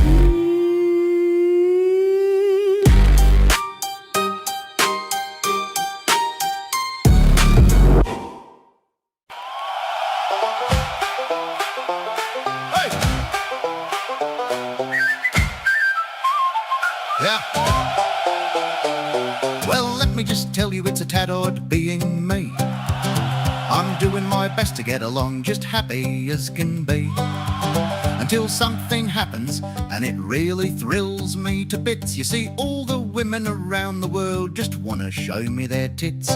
From my best mate's fucking mother to bloody Anne Hathaway, all these ladies scream and beg for me to have a little play. You see, from all around the world and back again, and that includes the Brits. None of these ladies can just wait to show me their tits. Big ones, small ones, flat or round, ones that bounce or barely make a sound. Left one's lazy, right one's locked, but it doesn't matter when they lift up their tops. Perky or saggy, pierced or plain, either silicone hills or the natural terrain. It doesn't matter size, shape or weight. Tits are tits, and they're all fucking great. Sometimes I think it's a bloody old curse, till an elderly lady gave me sweets from her purse. She said, I ain't flashed since before I got old, and me sad old rat could cure a cold. I said, hey now don't you bloody tease, now show me the things that swing past your knees. Big ones, small ones, flat or round, the ones that bounce or barely make a sound. Left one's lazy, right one's locked, but it doesn't matter when they lift up their tops. Perky or saggy, pierced or plain, either silicone hills or the natural terrain. It doesn't matter size, shape or weight. Tits are tits, and they're all fucking great. Parky Nick said, Captain, can you stop being a flog? All these tits you're seeing, mate, you're being a fucking hog. And fellas all moan, hey, don't forget about us. How about we give you money for the bus? I say, mates, just coming close and listen to this. See, you've gotta be cool if you wanna see tits. Big ones, small ones, flat or round, ones that bounce or barely make a sound. Left one's lazy, right one's locked, but it doesn't matter when they lift up their tops. Perky or saggy, pierced or even plain, either silicone hills or the natural terrain. It doesn't matter size, shape or weight. Tits are tits, and they're all fucking fucking great. Now I've seen them at the shops, I've seen them in leather. I've even copped an eyeful in really shitty weather. And it's not just the ladies, I'm telling you folks. One set I saw was on a fucking bloke. I've seen him at the movies, I've seen him at the zoo. One lady even flashed a fucking kangaroo. From tiny little nubbins to massive bouncing spheres, they've given me more thrills than a dozen fucking beers. So lean in ladies, don't be shy or coy, 'cause when tits start dancing, they're my favourite toy. Big ones, small ones, flat or round, ones that bounce or barely make a sound. Left one's lazy, right one's locked, but it doesn't matter when they lift up their tops. Perky or saggy, pierced or even plain, either silicone hills or the natural terrain. It doesn't matter size, shape or weight. Tits are tits, and they're all fucking great. It doesn't matter size, shape or weight. Sing it! Tits are tits, and they're all fucking great. There you go, ladies and gentlemen. Welcome back. How good's that bloody song? That's a bloody ripper, isn't it? That's a bloody good song, that one. Good bloody singer and everything on that one. How good is he? Hey, I want to make a video for that song. Oh, you've been showing everyone that you can. Thank you very much, Kimberly. You and I, one day, I guarantee it. I would like to do a video of you singing that song. So if you have the ability to hear the song and sing into your phone or camera or whatever, I would like to see it, and then we'll make like a little film clip and that out of it. What do you reckon? I reckon that's a bloody great idea. Jeez, I'm a smart guy sometimes. Sometimes. All right, here we go. Next up, Red Eye's here. G'day, brother. How are you? All right, so next up, I can't remember which report this is. I think this was from last night or maybe the night before. We're going to go over to Channel 9. And they're going to have a bit of a chinwag with a bit more updates on what took place. I'm pretty sure this was the night after the whole situation, but don't hold me to it. I'll find out. Hey, there we go. There's bloody sick. There he is. Yeah, tits are tits. They're all bloody great, let me tell you. Okay, here we go. Here we go. Manhunt in Victoria's history is over after Desmond Freeman was shot dead by police. 7 months after murdering 2 officers in cold blood, the Special Operations Group cornered the fugitive on a secluded high country property this morning. The 56-year-old pulled a stolen... All right, so this is from Channel 9's perspective. So this is also on the Monday night. Gun from the detective that he'd killed, but he was taken down before he could inflict more carnage. Desi Freeman's last stand was beside the Murray River at Tologalong near Wodonga, 2 hours drive from Paulpunka, where he took those 2 lives. Alicia Loxley is there for us this evening. And Alicia, such a remote location. Yeah, well, no It certainly is, Tom. A very good evening to you. This is the Upper Murray, which is a beautiful, albeit isolated part of Victoria's northeast. And today, this property has certainly been a hive of activity. We have seen police car after police car, marked and unmarked, making their way up this long, winding drive behind me to that crime scene where Desi Freeman was shot dead. At the heart of this investigation now, of course, is just how long was Victoria's most wanted man hiding out here, and also how did he get here in the first place? Gillian Lantouris leads tonight's bulletin. For nearly 7 months, he's been Australia's most wanted fugitive, cop killer Desi Freeman. Today, his time on the run was up. Shot dead by specialist police on a rural property. It's quite clear to us now that the deceased was given every opportunity to resolve this peacefully and did not take that option. Yeah, we even offered him, like, my nana makes a really good apple pie, and I took it up there. Like, if we're going to Tologalong, he'd probably come out for a nice bit of rhubarb or, maybe an apple pie or something like that. We're going to give him fig jam. There was a whole bunch of things. Like, we put together a really nice hamper. And still didn't want to come out. Is this Bruce again? Dude, stop being the Desi Freeman, the history expert, will you? Jeez, wizards. Someone needs to investigate this bloke. To resolve this peacefully and did not take that option. he was facing life imprisonment or... it is too, it's Brucey again. You know, going... I'm guessing, as I said, I'm guessing best friend was taken, so he's had to just go with, I'm just his mate, you know what I mean? Like, fucking hell, Brucey, calm it down, mate. He Local was facing Desi life historian. imprisonment or, going out in a blaze of glory, I suppose, and he chose the latter. The property where Freeman had been hiding, littered with rubbish in a scene reminiscent of a post-apocalyptic movie. Cars, tractors, 3 caravans, even a boat and a canoe. The self-proclaimed sovereign citizen had been living off-grid, solar panels producing what little electricity the property had. It featured a makeshift kitchen, 2 chairs side by side, suggesting he had not always been alone. 9 News understands officers had their eye on the property for several days following a tip-off from someone close to him wanting the $1 million reward. Around 5:30 this morning, specialist police swarmed the container, sparking the tense standoff. By 8... So this was later that night. They did a bloody good job getting the computer. Whoever works with Blender, the 3D program over there at Channel 9, they were on it. It was rammed by the police Bearcat, while flash bombs and smoke grenades were dropped inside. Desi Freeman came out almost naked, wrapped in a blanket and armed with a gun he stole from the slain officers in August. This time police took no chances, shooting him dead. I have seen a video of the deceased leaving the building and presenting a firearm at our officers. That action took away any discretion our officers had. Today, an evil man is dead, and it's over. The evidence of the standoff cleared hours later.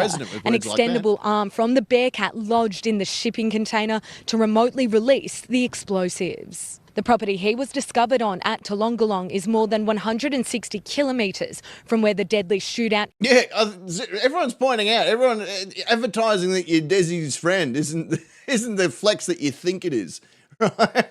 Like, and this is the thing, by the way, Crystal, this is what is part of the investigation, and now we're 4 days removed since the incident, and more information has come to light, but they still haven't been able to determine who was the person that was running, things to him. As you said, he needed to have propane. He's got that new vent installed. He's got, solar panels. He's got food and beer and all that sort of stuff. No doubt he was a smoker, so there would have been smokes and stuff as well. In Paul Punker, Unfolded. It'd be very difficult for him to get to where... a copy of a Ricky Martin CD, a Backstreet Boy poster, his prized possession, which was a signed photo of Anastasia. And I get it. That would be one of my prized possessions too. But yeah, all this wonderful stuff that he got collected with. He was, if that is in fact him, without assistance. It was August 26 when police officers were serving a warrant for child sex abuse allegations. But Freeman opened fire, executing Detective Senior Constable Neil Thompson, who was soon to retire, and Senior Constable Vadim Devahota, and injuring a third. For so long, the news was in limbo. Nobody knew is he dead, alive? Stop saying that you're his friend. Shit. It's like saying, oh yeah, me and Dharma, we used to share recipes with one another. Yeah, we're good buddies. Yeah, we used to go trolling for tail together. Oh, they were the days. No, you wouldn't say it. Someone name one friend of Jeffrey Dahmer. I bet you can't. Apart from the dog, who was best friends with David Berkowitz? Fucking no one. Abscond. Like, here's the deal. I've got people that I consider my friends and my family and my loved ones and all that sort of stuff. People that my ride or die, if you would. Like all of you wonderful people in the chat there. But if Red Eye gets caught murdering a whole bunch of backpackers, I'll be like, I don't even know the fucker, to be honest with you. Never met him. I am going to distance myself as far away of your name as I possibly could. My brother could murder a fucking busload of nuns.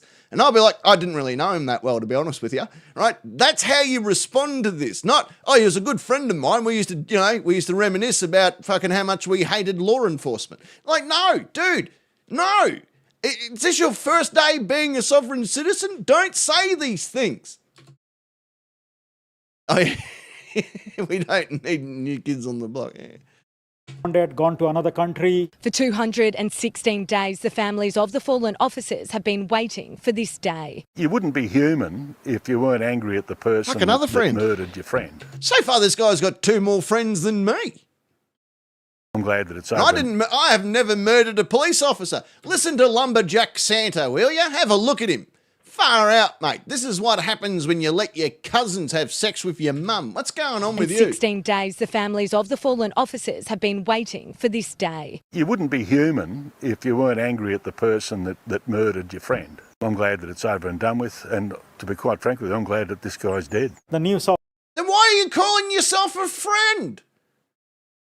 Like, if you turn up to my funeral going, you know, we did so many things together. We lived together. We worked together. We were thick as thieves. You know, we shared the same woman. We were so fucking just, we did so much. He pulled me out of a burning vehicle once. It's such a hero. But tell you what, fucking glad he's in the ground now. Of anyone's death is not a rejoicing, but here it brings a closure to the family and. Haven't you got a 7-Eleven you're meant to be ripping While your Freeman's fucking death may patrons off provide with? some closure, it will never bring home the boys in blue. Now I'm going to just start opening up. We've covered the information. Now strap yourselves in, because everyone's going to cop it now, except for Bushy. I like Bushy. It's good to see that he's got his eyes. Let's bring closure for every member of the Victoria Police, not just those that have been directly in. Oh, right. Copy that. Yeah, Ed pointed out he was probably a friend of the police officer, not necessarily a friend of Desi Freeman. That makes sense now. In that case, I'll take it back. Lumberjack Santa, you're okay. I do apologise. I may have overreacted. Involved. But in reality, we know we can't put a full stop after the death of a colleague like this. Now, I'm not gonna have a go at the police association here, but you tell me, you look me in the eye, and you tell me that this guy did not take a ring to Mordor to get it destroyed. I'm just asking the questions here. Have a look at that. Look at that. Oh, you tell me that doesn't look like what I'm talking about. In reality, we know we can't put a full stop after the death of a colleague like this, but nor should we. Their memory has to live on. Police officers have been coming here in droves. Their investigation is far from over. It could take weeks, if not months, to get to the bottom of how Desi Freeman got here and how long he's been hiding for. Hasn't she got beautiful eyes? I know that's not the point of what we're doing here, but hasn't she got beautiful eyes? Well, you should have been a model, love. You shouldn't have worried about the news. Like, you've got beautiful eyes. You could have worked for Specsavers or something. Get to the bottom of how Desi Freeman got here and how long he's been hiding for. The manhunt has been the largest tactical operation in the nation's history. In January, cadaver dogs from New South Wales were taken to the Mount Buffalo National Park, and acoustic testing was done under the assumption Freeman had taken his own life. I thought he was actually dead, to be honest. Initially, there had been suspicions he had crossed a nearby river to escape, but it's unclear how he was able to hide for so long. He couldn't have done all this on his own. He must have been being assisted by someone else. We're very keen to learn who, if any, but I'm sure some, actually assisted him in getting away from Paul Punker to where he was located. But that's a very important part of what comes next. The Tologalong property is owned by Neil Sutherland's brother, who says he's been in Tasmania for 4 months. He's in shock, actually. He's in more shock than I am, because it's his property. No. I thought it was a neighbour. It was a brother. I must live next door. Have anything to do with him. 3 weeks ago, police announced they would not charge Freeman's wife, Marley, with obstruction of police. She was present at the time of the shooting, along with a man connected to the Paul Punker property. There you go. She was present at the time. That's what she just said. She was present at the time of the shooting, as well as someone in relation to the property. So they must have told her at some stage. So I'm guessing one of the scenarios that they would have prepped for was, we'll bring the wife in to talk him out. And then somehow that particular moment wasn't going to be feasible, so they didn't use that feather in the cap, so to speak. So they went with the other option. But the investigation into this dark chapter isn't over. And if anyone was complicit, they will be held to account. The memory of cowards fades quickly, but with heroes it lives on forever. And our crime reporter Gillian Lantouris joins me now. Jill, Mike Bush was actually just here. He was here for about an hour. He only just left before we came on air at 6 p.m, in fact. He received his own briefing here just at the roadblock at the driveway before revealing to us that he has seen footage of this morning's shooting. He has. He says that Dezi did go out of the shipping container before he was shot by police. It's unclear if he fired any gunshots, but Mike Bush is very happy with the actions of the Specialist Operations Group. He says he is at peace with their actions here this morning. He made it clear that he was not going to go into what is a live crime scene and that the body of Desi Freeman remains at this property. Jill, two investigations, including one independent, is now underway. Yes, the independent one is being done by the state coroner, who has visited the scene just to examine it for herself. The second is done by the homicide squad, who of course take carriage of any homicide investigation. But the massive task for Victoria Police right now is tracking how Desi Freeman got from that Paul Punker property all the way here to this remote area in the bush. It's going to be a huge investigation, isn't it? Okay, Jill, thank you. Well, of course, almost instantly attention turned to Desi Freeman. No, the attention turned to the crime reporter. Well, no offence to you. You're a lovely lady too, but far out. Did you see her eyes? Freeman's wife Marley and what she might have known about her husband's whereabouts. On that note, let's head to Penelope Lish, who's in Wodonga tonight. Penny, anyone who helped harbour the fugitive could be looking at up to 20 years in jail. I've got mates that live in Wodonga. Alicia, they are, if they have been helping him, and basically this has been the beginning of, ever since the start of this investigation, what police have been looking closely at Desi Freeman's family and his friends as to who may have been helping him for the last few months all the way down to today. Now, speaking to those close to the family today, I've been told that Marley and the other family members had not been in contact with him. They had assumed he was dead as he had missed family occasions like Christmases and birthdays. Oh, look at this. Martin's just rocked up. Hand off my penis. 17 months. 17 months a member. Look at you go, big fella. You're a bloody legend. With absolutely no contact, and that this, they say, has come to quite a shock to them. But certainly police are investigating all angles of this. They've said they have spoken to Freeman's family. Speaking to a close friend of Freeman, he says that police have been looking at everyone connected to him, all over them from the very start, is his words. But someone clearly, in the end, broke, giving this tip off to officers. You dangle $1 million in front of people, and there's going to be a lot of people that will take that sort of money. It was you, wasn't it, mate? It was you, wasn't it, Brucey? Hey, you dobbed him in, Brucey. What happened? Have a bit of a fallout with him, hey? Wouldn't do the old Brokeback Mountain in the bottom of half of the old Costco storage unit, hey? Oh, you poor bugger. I can see why you dobbed him in now for. Eventually, I think it's going to leak out, and then going to be a lot of people that will take that sort of money. Eventually, I think it's going to leak out, and then someone's going to probably see the opportunity and take it. Yeah. And dob him. On a related note, I'm going to Bali for the next 6 months. Man. We've also heard today from the eldest son of Freeman. He has asked those in the Bright community to remember that this was his father, and that while he may be a cop killer to many people, he's still the man who raised him. Alicia? Okay, Penelope Lish there in Wodonga, thank you. Well, residents of Paul Punker have welcomed the news of Desi Freeman's demise after their town became yet another unwitting victim of this high country saga.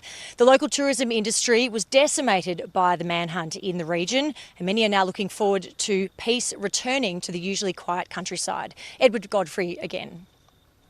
The secluded Paul Punker property where this all began. I feel like, because we're all from different parts of the world.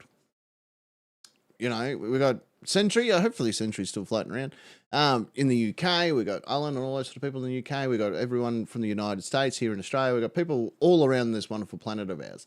I feel like we are very heavily invested in this story. And maybe I need to go up to Paul Punker on behalf of us and show some respect and whatever to the town, put some money back into their community for them a little bit, and then go to Benalla, which is where the officers came from, and pay our respects to the officers there. It's I don't know, just a thought. Fortified, cameras pointed towards the narrow track leading up. Siren sound as we approach. An air of mystery lingers here, just as it had over the whole town until this morning. I think the town will be sort of relieved to know that he's sort of, I don't know, no longer working around. The events of August 26 have hung over this region in northeastern Victoria for 7 months. There have been possible sightings here recently, but nothing ever verified by police. I've heard the same rumours, but, you know, Wildest 2 hours away. It's a long way to walk. In a town where everybody knows each other or knows of each other, locals still processing the horrors that occurred. Put Paul Punker on the map for all the wrong reasons, yeah. It's a hard thing to sort of fathom what happened. I know a lot of people have been, really sad about the situation, losing those policemen. He's sort of probably where he needs to be, for what he's done. This is also home to a community of self-described sovereign citizens. Even though he had a record against the police, he had a fever against police, and it was just unreal that things panned out the way they did. A community once again reminded of its darkest day as it tries to bounce back. Whilst there's been a weight lifted off our shoulders because of the uncertainty, the sadness has probably crept in pretty quickly today. We are encouraged by the fact that we can actually put a line in the sand today after the tragic events and actually feel positive and look forward to welcoming our tourists. OK, we'll go to Edward Godfrey now, who is in Porepunkah tonight. Ed, after 7 months of uncertainty, this is a chance for the town to really move forward. It is, Alicia. This is a town with plenty of feelings about everything that's happened. Those we've spoken to today say they feel a mixture of sadness for the officers and their families, but also a sense of relief that this ordeal is finally over. There's also a sense of closure. The Easter holidays are almost upon us, and the caravan and holiday parks we visited today are all booked out, so perhaps a chance for everyone here to move on and look towards a brighter future. Alicia? OK, Ed, thank you. Well, remarkably, it was only last month that police announced they believed it was likely Desi Freeman was already dead.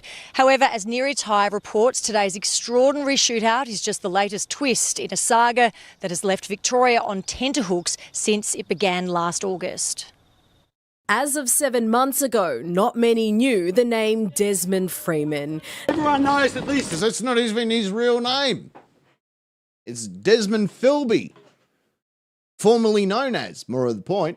Scumbags are butthurt because they're obsessed with power. An unemployable sovereign citizen who would soon become a notorious police killer. Seen here in a rare interview with The Current Affair, Desi and wife Marley Freeman were complaining about their neighbours in Mount Buffalo. It is full-out war, and they are the instigators of it. The 56-year-old held anti-government views, not bound by rules, laws or taxes. Last August, he was living in a bus in Porepunkah with his wife and children when police came knocking. Good afternoon. 2 police officers are dead and another wounded after being shot at Porepunkah in northeastern Victoria. Unknown to the officers, Dezi was prepared to kill, opening fire with a homemade shotgun, murdering leading Senior Constable Neil Thompson and Senior Constable Vadim Devad-Hattar, and seriously injuring a third police officer.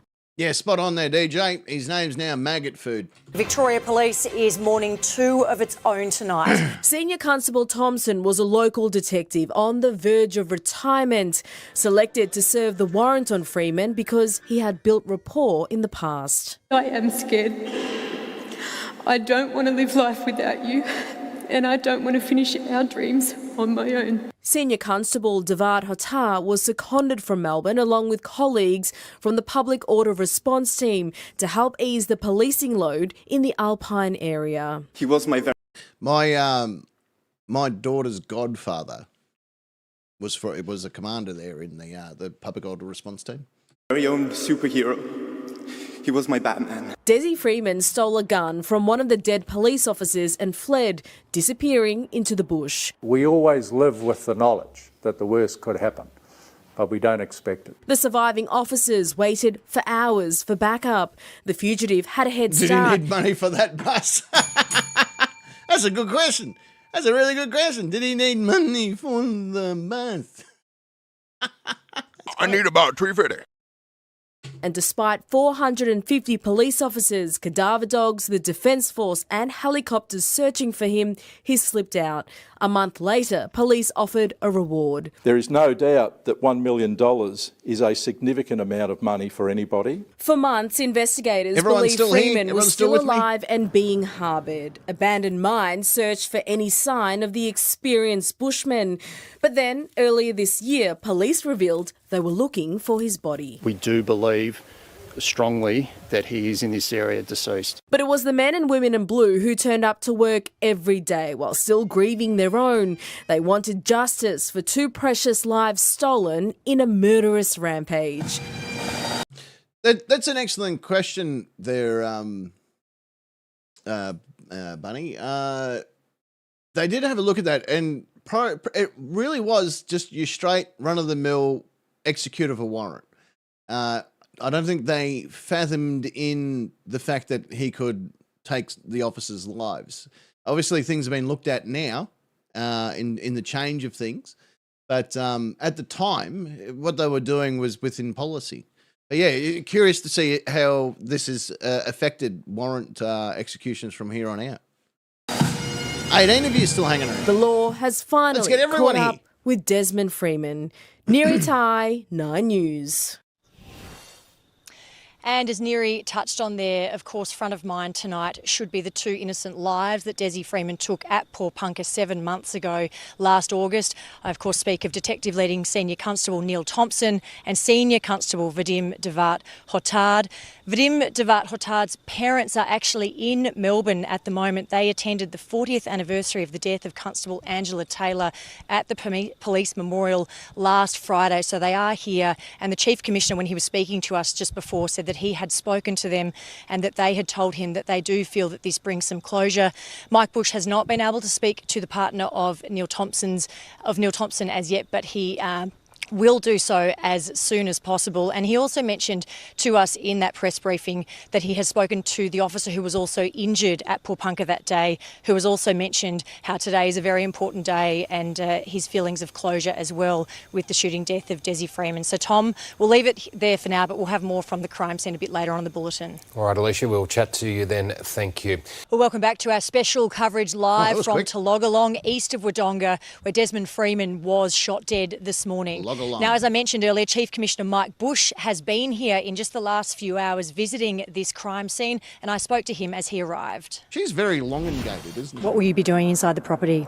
We won't be going. Police It's obviously stuff. a hot scene, so we just want to get a debrief from the head of homicide to tell us what's going on. It'd be very inappropriate for the Chief Commissioner to go into a crime scene while it's still under investigation, but we just want Have to a good come night, here, Gene. Thank you get for a coming sense by, of the my area, friend. make sure we're familiar with the vicinity, and then we'll go back to Wodonga. Have you spoken to the families now of Neil Thompson and Vadim Devat, and how are they holding up today? I've met with the families of Vadim Devat Hotard. I'm yet to speak to Neil's partner, but that's under management. Yeah, well, And so, she Tom, would have there been in remains a Benalla, really yeah. huge police presence still here as night falls here in Tologalong, and that is expected to continue as this mammoth investigation gets underway. So we will leave it there from Tologalong, where fugitive Desmond Freeman has been shot dead by police after 7 months on the run. All right, Alicia, thank you. All right, so excellent reporting on the day. We got to learn a lot about what took place relatively quickly. But as the days go by, let's have a look at this one. Which one was this one? When did this one come through? This was yesterday. All right, so this is yesterday's little update. Goes into, now this is a bit of a long one, but it's still kind of worth having a look at. But I'll won't pause it as much as I should. We'll well, who knows what I'll do? Probably will pause it, but we'll see how this one goes. Pause. So this is again, this is our crime reporter friend. This is from yesterday's broadcast over there at Channel 9. There she is. And yeah, let's see how it goes. So this is obviously as much of the update. Container. This is a bit of the update that we could get within the last 24 hours. A special operations group and a single tip-off. It was August 2025 when Desi Freeman killed 2 innocent police officers in cold blood at Porpunka. For 7 months, Freeman was a ghost in the bush, sparking the largest tactical manhunt in Victoria's history. Now, after 216 days on the run, Victoria's most wanted man is dead. The frantic search for an active shooter in Victoria's Alpine region. Desi Freeman, a so-called sovereign citizen, on the run after allegedly shooting 2 police officers dead and wounding a third. The 2 deceased officers are still at the scene. A third officer was seriously injured and is currently in surgery in hospital. Their colleagues man roadblocks wearing bulletproof vests as the force is rocked by double murder on the front line. The Police Minister and I have been briefed by the Chief Commissioner of Victoria Police, So and this the is Jacinta situation Allen. remains She's active. our version of a US governor. She's the head of the state. Came just after 10:30 this morning. A team of 10 this is police obviously had the gone to Freeman's report property to of execute the a day. warrant. That's when police claim the father of 2, who lives on a Davo, bus, how are ya? launched his deadly ambush. Closing in on the accused police killer, a show of force as police surround Desi Freeman's property on day 3 of the manhunt. Fair to say we've got a protracted search. It's complex and we're methodically working through it. Special Operations Group officers leading the charge in tough terrain and treacherous conditions, despite multiple searches, a concession that officers are no closer to finding him. We've had no confirmed sightings. It's complex terrain and it's not something that we, even with our specialist resources, can move through quickly. At Porpunka Primary School, a slow return to normal. The school gates reopened, police nearby as parents dropped off their little ones. So we're going to provide some, hands-on activities and things like that, and just make sure that we've got staff around them. It's all a bit weird and up in the air. He just knows there's a bad man out in the woods. Police say the so-called sovereign citizen, 56-year-old Desi Freeman, ambushed officers and killed Detective Leading Senior Constable Neil Thompson and Senior Constable Vadim Devat. 10 officers were at the property to serve a warrant over sexual offences against a child under the age of 16. So he was a dirty pedophile, plain and simple. Finished. Why don't we lead with that? Forget the cop killer. Let's just go with dirty child molesting fucking Desmond Philby. Stop giving him this Freeman name and just call it what it is. It's what police do every day. Go and knock on doors, go and speak to the community, put themselves at risk. Tributes today for those who paid the ultimate price. Neil was a tower of a man in every sense. His soccer teammates remembering the man they knew as Tomo. Tomo loved his job and he was very proud of it. And sadly, he's died doing Never met a police officer that His wasn't. partner met with state officials today. It was a privilege alongside the Premier and Chief Commissioner Bush to spend some time today with Mr Thompson's wife Lisa, also a serving officer of Victoria Police. As Federal Parliament observed a minute's silence. Bloody rock spider, mate. Our hearts go out to everyone whose heart is pedo pelican? Back in the bush Yeah, no, not and really. on the front line, officers still No searching surprise to whatsoever. bring justice for 2 of their own. So this He is might covering have everything that took place firearms, from ammunition, food, clothing, water, actually stashed at different locations, or maybe just one from the location. officer's death onwards. Desi Freeman's watching this. Ring 000. He's not watching it now. And we will support a surrender plan. That option's open to him, absolutely. Under not cover anymore. of night, officers descend on a home in Porpunka, taking Desi Freeman's wife Marley and their 15-year-old son into custody. People were interviewed totally and specifically in relation to the homicide investigation. They were released pending further investigations. Neighbours left rattled from the late-night raid. Yeah, just a lot of cops and, dressed up in all sorts of gear and, Like what, it uniforms? was wild. Yeah, look, I wouldn't have never have picked it. Never have picked what just happened. 450 officers are now on the ground. Extra backup has been called in. That's all right. The ACT, Kimberley will be South here. Australia Police and the AFP all on their way as the dog squad What are was you out quiet- what are you sorry searching. for? Desi Freeman's property once again need to surrounded be quiet. on Hang on. day Whoa, 4 what I miss? of this manhunt. It really is time to Don't be lay down quiet. your firearms and give yourself up so that we can all bring this to a safe conclusion. Victoria Police issuing an updated alert for the public to avoid the area. But from Mount Bogong to Beechworth and across to Nagambie, everyone told to remain on the lookout. So there You was need the to go opposite about your direction. business, go about your business, stay safe, be vigilant. At Wangaratta Police Station, Premier Jacinta Allen taking a moment to remember the fallen and a small, tight-knit town that's bearing the brunt of this tragedy. There is that community of poor punker who are living under this heavy shadow. Look like a nice bakery. But they don't do this alone. This has sort of ripped the heart out of people here. But the force's sole focus is to find their wanted man, amid warnings about a weekend of wild weather in the area and across the state. Doesn't help us, and I'm sure it doesn't help the person we're looking for. We are not leaving here until this person is in custody. In some of the darkest still feels days like for yesterday our when police all force, this happened, an but it was embrace of August. solidarity. They've lost friends, colleagues, No, loved ones. we've done so on much Tuesday, between and, now I want to and acknowledge when the this team took place. here at It's Wangaratta. crazy. You know, we got I also want to thank them. our challenge Premier, coin from Police Victoria Minister Police right and here, Chief a prime Commissioner position at the paid front. their respects to the fallen officers, adding floral tributes to a memorial at the Wangaratta Police Station that's growing by the hour. There has been an outpouring of support and sympathy for the loss of these two strong members of Victoria Police. Detective leading Senior Constable Neil Thompson and Senior Constable Vadim Devart. Everyone loved Vadim. He was an amazing person. Wherever you are, Vadim, we miss you and we love you. And I'm sorry this happened to you because you were such a good guy. You didn't deserve it. His friends struggling to come to terms with the reality their warm, bright and adventurous friend is never coming home. He wanted to kind of be out there making a difference and doing things. But also I think he really loved interacting with people. He loved helping people.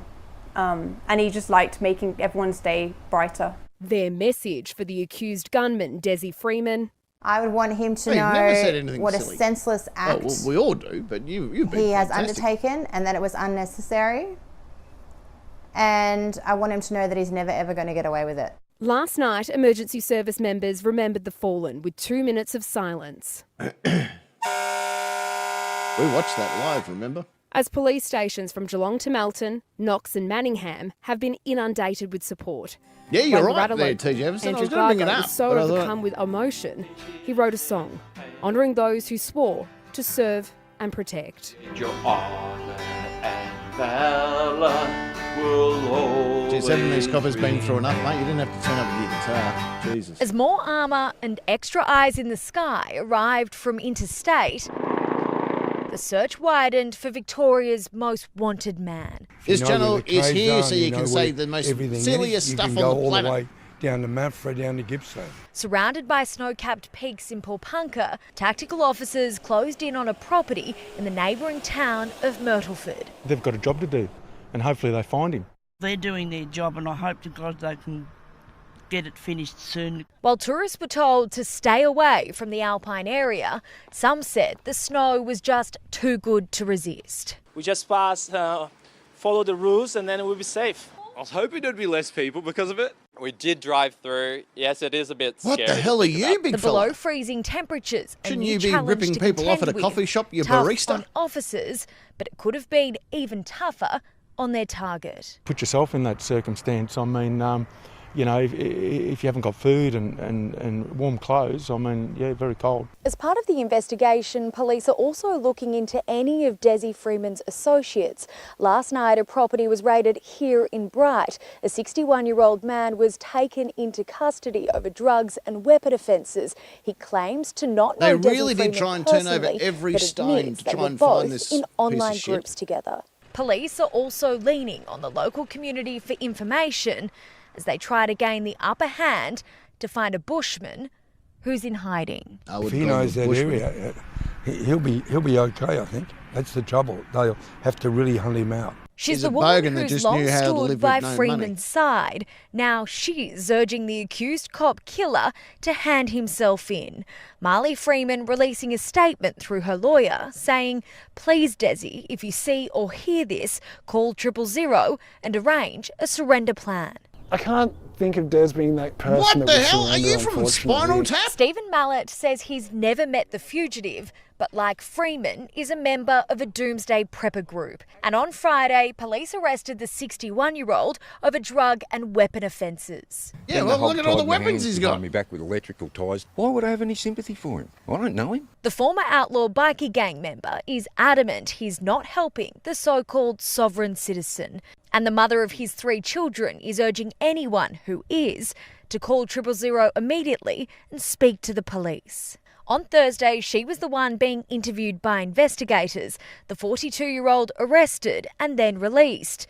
Her town remains in the grip of the hunt for her husband, but unlike him, Marley says, "My children and I respect the important work of Victoria Police and do not hold anti-authority views." Everyone knows that these scumbags are butthurt because they're obsessed with power. Mate, you're the one that we're going to get Freeman's nephew butthurt Luke and the and extended chest hurt. Philby family is desperate to distance themselves. Look at him, from man. the He lone did wolf. it, didn't he? And the This extended guy looks like he Philby just rolled out of a Spinal Tap video. Look at him. Weren't you the lead singer of the Ramones? What's going on with you, old son? Family is desperate to distance themselves from the lone wolf who's hiding in the high country. That's always been Des's whole. No, that's a helicopter.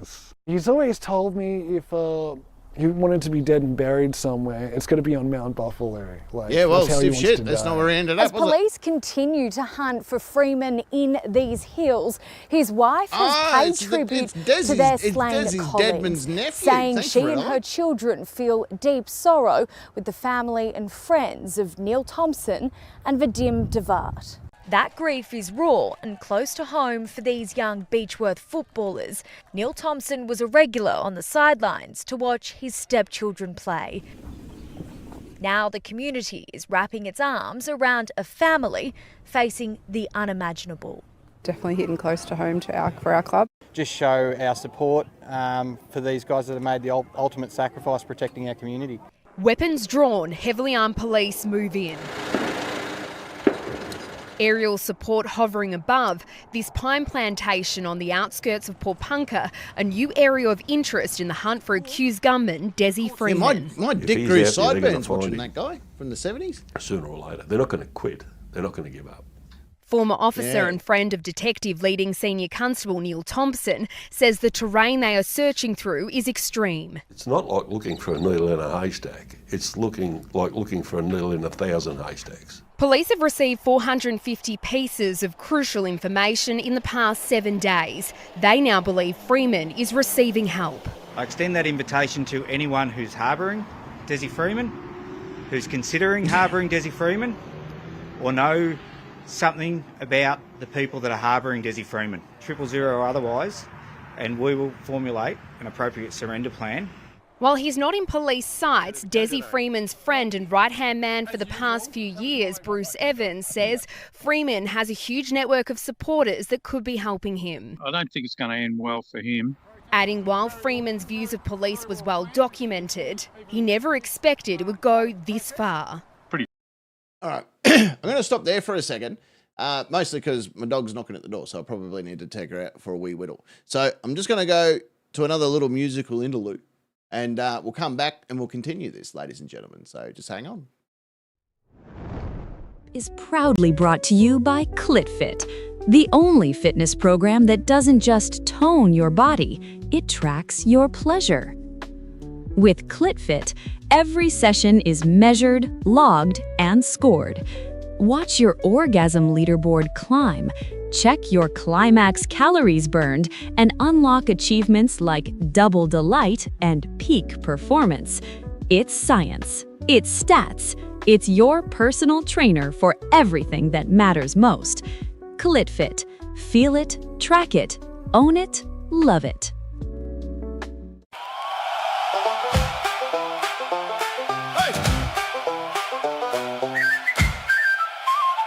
Yeah. Well, let me just tell you, it's a tad odd being me. I'm doing my best to get along, just happy as can be. Until something happens, and it really thrills me to bits. You see, all the women around the world just want to show me their tits. From my best mate's fucking mother to bloody Anne Hathaway.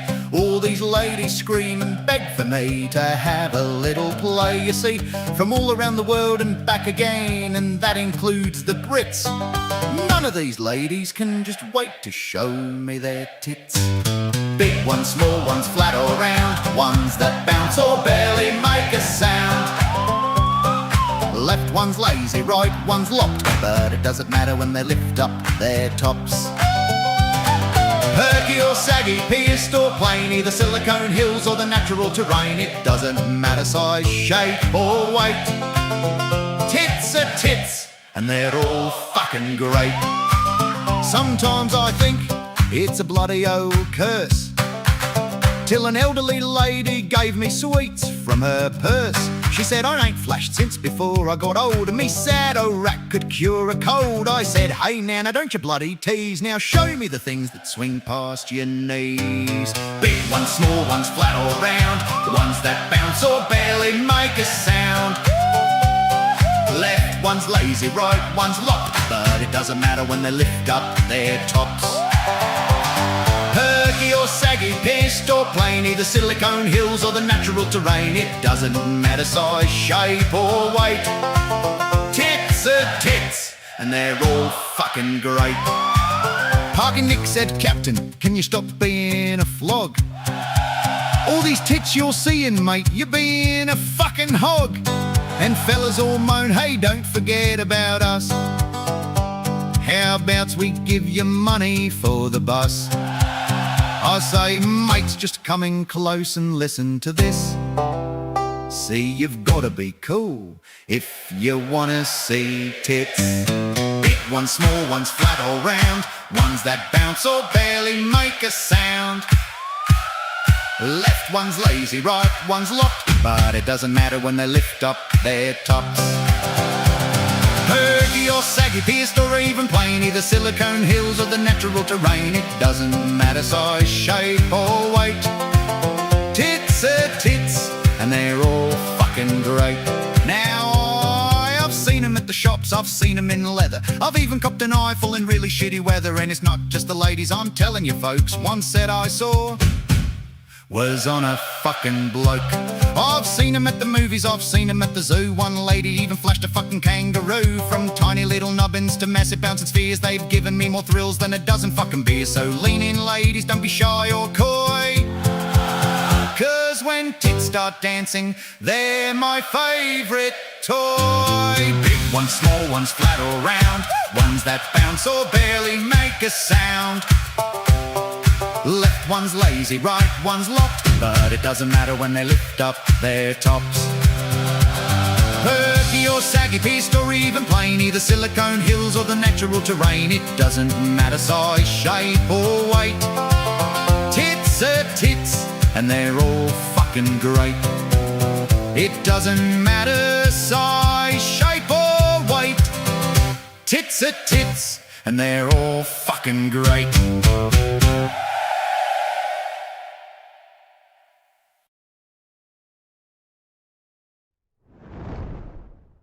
Sorry about that, same song all over again. However, I didn't see any complaints, so that's a damn good thing. Let's get back to this. Where were we up to? Oh, yeah, back to this guy again. Shocked when I saw it. I just didn't expect a shooting. Someone needs to go looking at this Brucey Evans fella. Like that. An information caravan has been set up in Bright in hopes the community will come forward. Come forward, give us an honour. Let me check with everyone. Is everyone happy to continue watching the full start to finish side of this? You know what I mean? Because this video goes for a bit. It's covering the stuff that happened in the lead up to what happened on Monday. So just confirm with me, you're still happy to watch all this sort of stuff? Anonymous information, we will act on it. Police also today wouldn't confirm whether the wife of accused double murderer Marley Freeman was cooperating with them, despite her plea for her husband to surrender. They had this message to whoever may be assisting Freeman. You are committing an extremely serious crime by harbouring or assisting in the escape of Desi Freeman. Guns drawn, tactical police search shipping containers and sheds, converging on a young family's sheep farm on the outskirts of I can do that for you. What we're focused on I can here send you the is stuff. a criminal who's killed in cold blood 2 Victoria police officers. This person is Cool. armed Then we'll and continue is going. extremely dangerous. That person, Desi Freeman, has now been on the run for 9 days. Police confirming for the first time his wife Marley was there when officers were gunned down. She has been interviewed by Victoria Police for obstructing police at the time of the incident. Officers believe information from her and others could end this manhunt, where more than 100 properties have been searched. Phoenix. The Defence Knock on the Force is camera. now providing specialist planning support, with investigators still considering the possibility Hey, supporters may be harbouring an accused police Hang on, killer. I'm going to leave that He does running not and fix the camera. deserve The dog to decided be to take it for a protected. walk. Police have been targeting this area here at the foothills of Mount Buffalo. They've also been searching empty properties and areas like caravans using intelligence they're gathering from the air. In Bright, an information caravan has drawn a steady stream of locals. Crime Stoppers has received hundreds taking of the calls. bloody camera for a walk. Police say even associates of Desi Freeman are speaking up. But there's one person who could come forward at any time. Your destiny is in your hands. Heavily armed police on the lookout as a path was cleared in dense bush. The air wing again hovering over Desi Freeman's home, while detectives with guns drawn Squalor. check I wouldn't call it a sheds home, on it was neighbouring definitely a properties. squalor. The search for the self-proclaimed sovereign citizen now in its 13th day, and the impact is being felt across this community.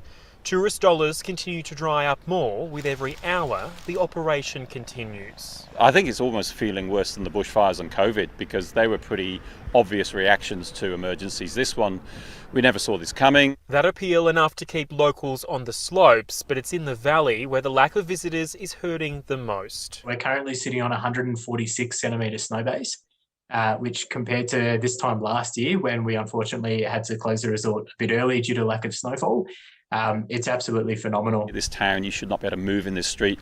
There's no one around. This time of year is typically last minute bookings for the snow. That's the surge that we see, and especially given that the snow is so amazing, the best season that we've had in years, we're just not seeing that. These stunning views are what bring people to this region, but instead of being full of tourists, Alpine Valley Getaways say about 80% of their 100 properties are sitting empty while the hunt continues. I think we have an understanding of the way a bushfire works, the way a flood works. This is unknown. It's just disappointing for everyone.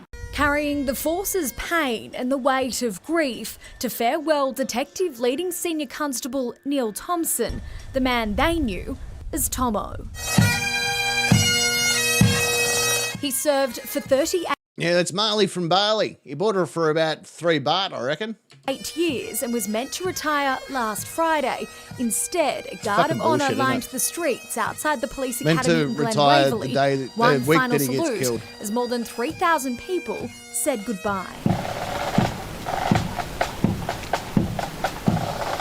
His partner and fellow police officer Sergeant Lisa Thompson led the tributes. She says Neil taught her to be brave. Honey, I am so grateful you did, because I am scared.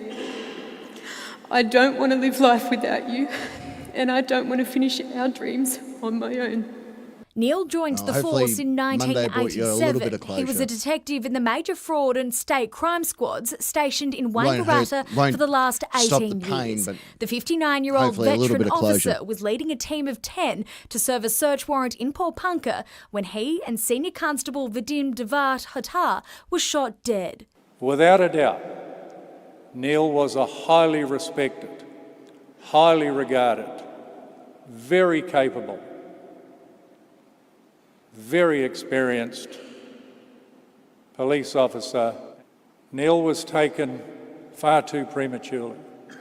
Beyond the police force, he was a lover of the outdoors. He hunted, fished and shared his passions, including his devotion to the Essendon Football Club. You were the golden boy, the adventurer, and the protector. You were our big brother. You will always be our big brother. His family, friends and the Prime Minister were among the mourners, as well as the parents of Senior Constable Vadim Devat Hatar, who farewelled their son just 3 days ago. The third officer who was shot and injured in the Alpine ambush also paid his respects, All good, as Safari. colleagues All remembered good, a brother. mate who always seemed invincible. Tomo died doing what he devoted his life to. He loved the job. Remember and watching those he these worked live with. too. He'd never want you to blame yourselves. You go to work, you want to come home from work, no matter what that job is. That fateful day, You know, including you Detective don't Senior ever Constable Timothy Doyle. Want to have to pay a sacrifice like these two You went through officers the door had to do first, that day. and I owe you my life for that. We'll miss you, mate. You'll not be forgotten. In the heart of Mount Buffalo National Park, a new search for accused police killer Desi Freeman. So as you can see, this Cadaver is dogs from Queensland, 100% specialising in timeline sniffing out human remains. what took place. So now along we're in with October. 100 members from the public order response team called in and on the hunt for the fugitive. It's been 37 days since Freeman allegedly opened fire, killing 2 police officers. So yeah, it was and allegedly, injuring another in because they didn't want to Pupunka. tamper Earlier this with a court week, case. police confirmed the search team had been Now, scaled back, but there's they no began question. scouring the national park yesterday. He confessed to the police officers Simultaneously, the on home that- of a veteran on that police day, on officer Monday, was raided near that it was Benalla, him and what he more did. than 100 kilometres away from the deadly shooting. And her son was intercepted in Undira. 9 News understands the policewoman was not home at the time, and she and her family have been cleared of any wrongdoing. More than 100 properties have been raided There in she the is. search for the fugitive a with great no jacket. luck. Police are appealing to the public with that Kimberly, you need a $1 million jacket like reward this. still So on does you, offer Crystal. for You look all right in a anyone jacket who like can that. help locate him. As tourist hotspots remain closed, business owners say they still haven't received the payment promised by the government to reimburse them for the loss of trade, with snow season coming to an end this Sunday. There are businesses there have made no income since the day of the incident unfolded, so they're desperate. We'll continue to be guided by what future support is needed based on that operational search. Leaving the property where 2 of his own were murdered in cold blood. This is Mike Bush in a police convoy after visiting the Pupunka home where Neil Thompson and Vadim Devar-Hotar were shot dead and a colleague was seriously injured. For me, it was important just to take a moment of silence to acknowledge them both I and bet you do. our other members there that were I heavily bet you do. traumatised by what happened. Arriving in the high country late yesterday, the chief's mission was to support his troops and get insight on the investigation into Desi Freeman's whereabouts. When Yes, he did, asked if the fugitive had been in contact with his family, So the upshot of that is over 1,800 leads which have all been explored,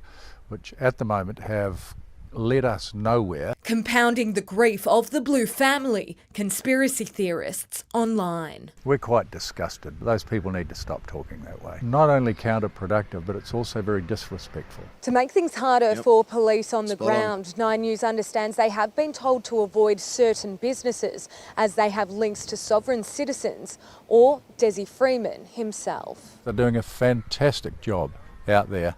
It is tough going. Following up every lead twice, investigators are hopeful they can get justice or at least closure for their friends and colleagues, Oh, they got even that on 3 Monday. months on. If he is still alive, we need to find him. Gearing up at dawn, the second day of searching for fugitive Desi Freeman begins. It bounce back to February. Okay, here we go. Police so this is on February a mission this year. inside the Mount Buffalo National Park. Now, I'm not sure if they will cover it in the stories that I've got picked out, but they knew in February. Well, we're in March now. We're now in April, but the tip came in February from what the reports were saying earlier, which means that they had almost a full month to keep their surveillance up, work out his movements, does he leave the property, all that sort of stuff, and then at least 7 days out of which start training for the possible scenarios. So that's pretty standard in police operations. You know, you identify and then train. So they identified where he was. They maintained surveillance for at least, they say, you know, a week or two, but let's be realistic here. It would have been from the minute they knew that he was there, they had locked in stuff. And I think here in February, I'm not sure if this is when they knew or they were still slightly not in the loop yet about his whereabouts and the fact that he was still alive. But I have a feeling, based on some of precedent that's already been set, that they may have done this search that you see here in Pupunka in February as a little bit of a, let's see if we get him to relax and make a mistake. You know, that is a tactic that's been rolled out through police forces and army tactics for years, where let's throw a decoy out and see if he makes a mistake. So going back to Paul Punker to continue a search, hopefully Desi makes a mistake. I think that was the aim in this search here in February. Park to find answers. Closure with these sorts of jobs is really important, not just for police. I would like to see their families of our fallen members. But also for the local community who have been thrust into a sinister spotlight. There's got to be answers for everybody else, so especially for the parents and the relatives of the two policemen. Yeah, but what does Brucey say about thinking about it? We get reminded on a daily basis about what happened in August. G'day, Jaker, how are you? This is the same jerkwad from a few months ago who shot and killed 2 Victorian police officers, met his demise on Monday. We are just catching up with the full story, so you haven't, you will learn as we continue on what took place on Monday. And the fact that there was in my opinion, and just based on precedent that's been set over the years, that in this type of operation, when they found out about him, they surveilled him for a long period of time and created false narrative in order to make him make a few mistakes. Residents who live on the outskirts of the park remember it vividly. I did hear distinctively 3 shots. Paul Punker will always come up in history. The economic cost of that manhunt for local businesses during the immediate aftermath is set to be in the several millions of dollars as they try to bounce back nearly 6 months on. It's the 3 A lot of our A's. staff have actually That's moved away looking for work. So now as we start to try to get A. busy again, the usual challenge of finding roadside staff is a problem. Late this afternoon, ballistic tests were conducted to pinpoint exactly where a gun was fired from within the national park nearly 2 hours after the deadly shootout. You have to be optimistic. It's the only thing you can take out of an incident like this, is the hope that you can do justice to the lives lived by those members. We're looking to move on, and I think it would be great if there is some conclusion. Welcome back. We want to take you straight to... And then, of course, what took place on Monday 30th. This is the report. This is the exact report that I saw. So I had Channel 9 on in the morning. This is at 9:32 in the morning, where we get the first breaking news report about Desi Dedmond meeting his demise. Breaking news just in. We have a major update on fugitive Desi Freeman. Let's go straight to Gillian Lantouris, who has the details for us in Victoria. Gillian, tell us what we know this morning. What's the latest? Absolutely. Well, we've just heard that Desi Freeman, a fugitive police killer, has been... Look at her eyes. I'm sorry to keep doing it, but look at her eyes. They are beautiful eyes. Everything, don't get me wrong, I could make a whole bunch of other sexual comments here, but she's been doing a good job. But she can just, we'll wait for her to calm down a bit, and then I'll, make some more risque comments at her. But right now, beautiful eyes. Shot dead by specialist police in Walwa. That is across the New South Wales-Victoria border, just past Albury-Wodonga. We understand that there was a bit of commotion and there was a shootout following a raid at that property. But of course, he has been on the run since August last year when he shot and killed. She knew that she was going out to see Desi Freeman, so she had to get a brown shirt just so he felt comfortable. 2 of our Victorian police officers. So he has been on the run since. There were many concerns that he was dead inside the Mount Buffalo State Park, or he was alive and being got the blinds open. by... That's cute. I like that. If the eyes are the windows to the soul, she's got the blinds open. That's poetry right there. Others, but we are on our way to Walwa just as we speak right now. We've just pulled over quickly and we will bring more details as they come to hand. But as I said, Desi Freeman shot and killed by police. Extraordinary development, Gillian. We thought just days ago we were discussing the fact that it seemed the trail had run cold. He'd been on the run for 6 or so months. As you point out, there were assumptions that he probably still wasn't even alive. I'm sure we'll understand as the day progresses more about what tips may have led to this, but give us a sense of how this news would be rippling. Tips, tits, and they're all bloody great. Through the very tight-knit... Beauty's finally here. Where have you been, son? Where have you been? We were just doing a big recap as well. There's still a bit more information to come. This is the news that broke the day of that the police had brought to or caught and compromised to a permanent end. Desi Deadman. Community around Pawnpukka because they've been shattered by these Desi events. Rock Spider Deadman. Absolutely. Not only the people who knew Desi and knew that the police officers involved, but also businesses were forced to shut. They just had a bit of a dark cloud over their head for the last 7 months. They, constantly had reporters, police, media all up there, and it was quite dark for them. So I think a lot of the community members from when I was up there, they wanted closure. They wanted to finally know what happened. And of course, for the poor families who have had 2 police officers killed, hopefully that, this can bring them some closure as well. Gillian, we're reading in 9 papers as well that he was hiding in a container on a property. That's where he apparently was shot at 8:30 this morning by heavily armed police. You were shot in the container? So do we know it's if the that worst property place to is get shot. attached to a house and if he was being harboured yet? We're not sure of those details yet. As I get there, we are still a while away. That was him confessing. Like I can lip read, right? Here he comes again. Here we go.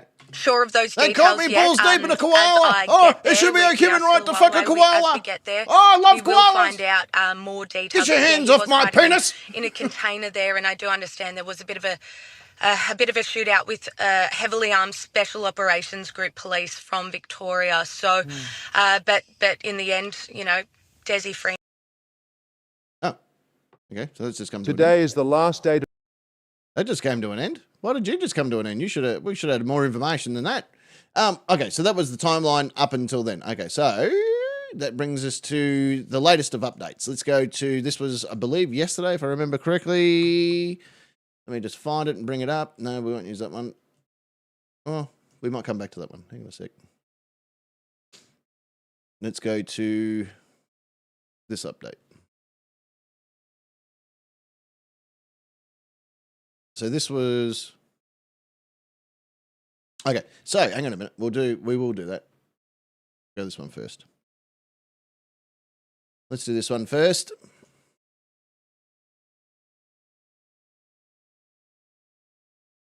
Give me 1 sec. Give me 1 second.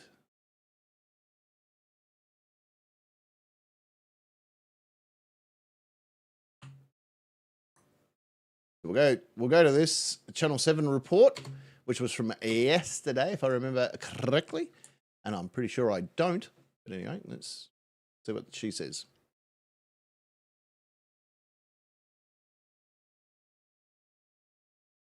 And more information is emerging about what led detectives to this rural property on the New South Wales border. We've learned police had been tracking the car of a close family friend of Desi, which continued to return to this isolated hideout. A source tells me intelligence about that car's movements emerged back in February when police honed in on Pawnpukka for a second major search. Remembering that was the operation where detectives were conducting ballistics testing as well as putting the heat back on Pawnpukka. That's when they realised they had a new lead, which eventually brought them all the way to this property in Thaloggalong, 100 k's away from Pawnpukka. So far, though, no arrests have been made. The body was taken away from the property in the dark of night on that very first day, and now police have formally identified it, confirming it is in fact Desi Freeman. We understand the property owner is due back here at Easter, and police have now spoken to him. They're keeping a close eye on this property as they have it locked down, finishing their forensic investigation ahead of what will no doubt be a huge coroner's inquest. Day 3 here at the site of Desi's last stand, and more information. Stop. Okay, so a lot to unpack there. So this was yesterday's update. I'll see if I can find today's update and see what we can find there. But it pretty much states very, very clearly that there was a family friend, Bruce. Fucking Bruce. It has to be Bruce. Bruce is a criminal. So that particular family friend, Bruce, fucking Bruce, was traveling to and from Pawnpukka, from Pawnpukka to Thaloggalong, and obviously this particular individual had information that Desi Freeman was held up in that container. A lot of surveillance went underway from that very moment. Remember when I said back in February that this whole, we think he's dead, we're going to do a bit of ballistic testing over here in Paul Punker. In real fact, they were starting to confirm the presence and location of Paul Punker.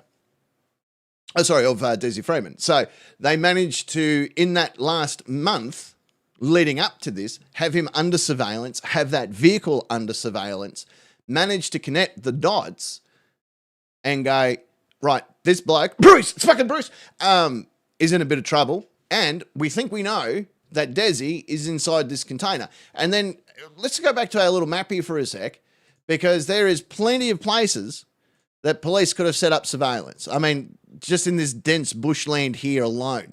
And for those that know police tactics, here they could have been miles back. They could have been back over close to the border here and still have a good sight of what was going on. They may have also deployed in the middle of the night different forms of hidden camera and tree lines. There was multiple places. They would have had access to high aerial surveillance things, drones, the whole kit and caboodle. So there's a whole bunch of things that would have led police down the road of, let's follow this vehicle. Why is this vehicle going to this location? Then they would have been able to connect the dots, and then the surveillance would have happened. And then during that last month of surveillance, not only confirmed the presence of Desi Freeman or Desi Deadman, but his movements. What does he do at what's he do at 8 o'clock? What does he do at 11 o'clock? What time does he have a shit? What time does he make dinner? What time does he sit on the deck and have a few beers? Like, they would have known all of his movements for at least that month. And then I would have assumed 7 days out, created this exact scenario of what you see here in the center of the screen at a training facility, and then executed multiple versions of scenarios that could have played out. There were at least 10 to 15 different versions of what could come out of this. Like, if you open that container and a whole bunch of, compressed snakes, like that old, the old nut can, you'd open up the can and all the snakes would pop out. Like, what happens if we open the container and that happens? They would have covered every form of scenario that was feasible in order to carry out whatever situation is. And then they wouldn't have told the tactical boys which scenario was going to be played on that particular day. In other words, during that, that 7-day training, they wouldn't tell them, okay, scenario 1, this is what's going to happen, you guys need to get ready for it. Or scenario 2, this is what's going to happen, you guys need to get ready for it. They wouldn't have told them that. They would have just conducted scenarios and had someone playing the part of Desi Deadman, doing multiple different things and seeing how the officers would respond through their training. What do we do if he throws a koala at us? What do we do if a hoop snake rolls by? What do we do if we get a flat tire? What do we do in all these situations? So them as a team would have had to have worked that out and action plans, but they wouldn't have known on day one, okay, Desi, the guy playing Desi is going to come out and he's going to shoot a gun at you and you guys just do what you do, right? That wouldn't have been the case, because when they turn up for game day on Monday morning, they wouldn't have known which scenario is going to get played out, because this is now real world. So the fact that they had trained for all of these different scenarios, it doesn't really matter to them. It's Monday morning. They're going to do this job and then they're going to go off and have some lunch. That's how they would have done it. So it's interesting when you hear about that. So the fact that they knew about this back in February, they tracked this vehicle, and whoever was this vehicle driver, Bruce, fucking Bruce, it's all fucking Bruce, whoever that might have been, they will have some questions that they're going to need answered from these individuals. So, and now that they've, confirmed this is old Philby.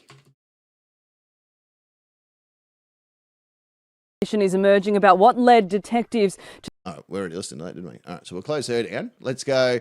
This came out, this next one came out late last night, and it bears listening to.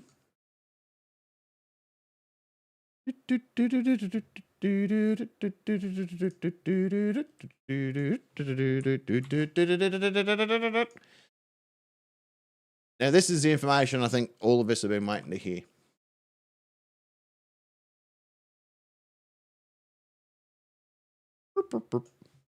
And action. All right, take it away, Matt Taylor. New details have been revealed into the death of Desi Freeman in rural Victoria. The fugitive was shot more than 20 times when he was located by police officers in Tholagolong. That's according to the Herald Sun. Flashbangs were used to force him out of his hideout. A car travelling to and from the Paulpunka area led officers to his hideout. It's believed it was driven by someone known to the alleged murderer.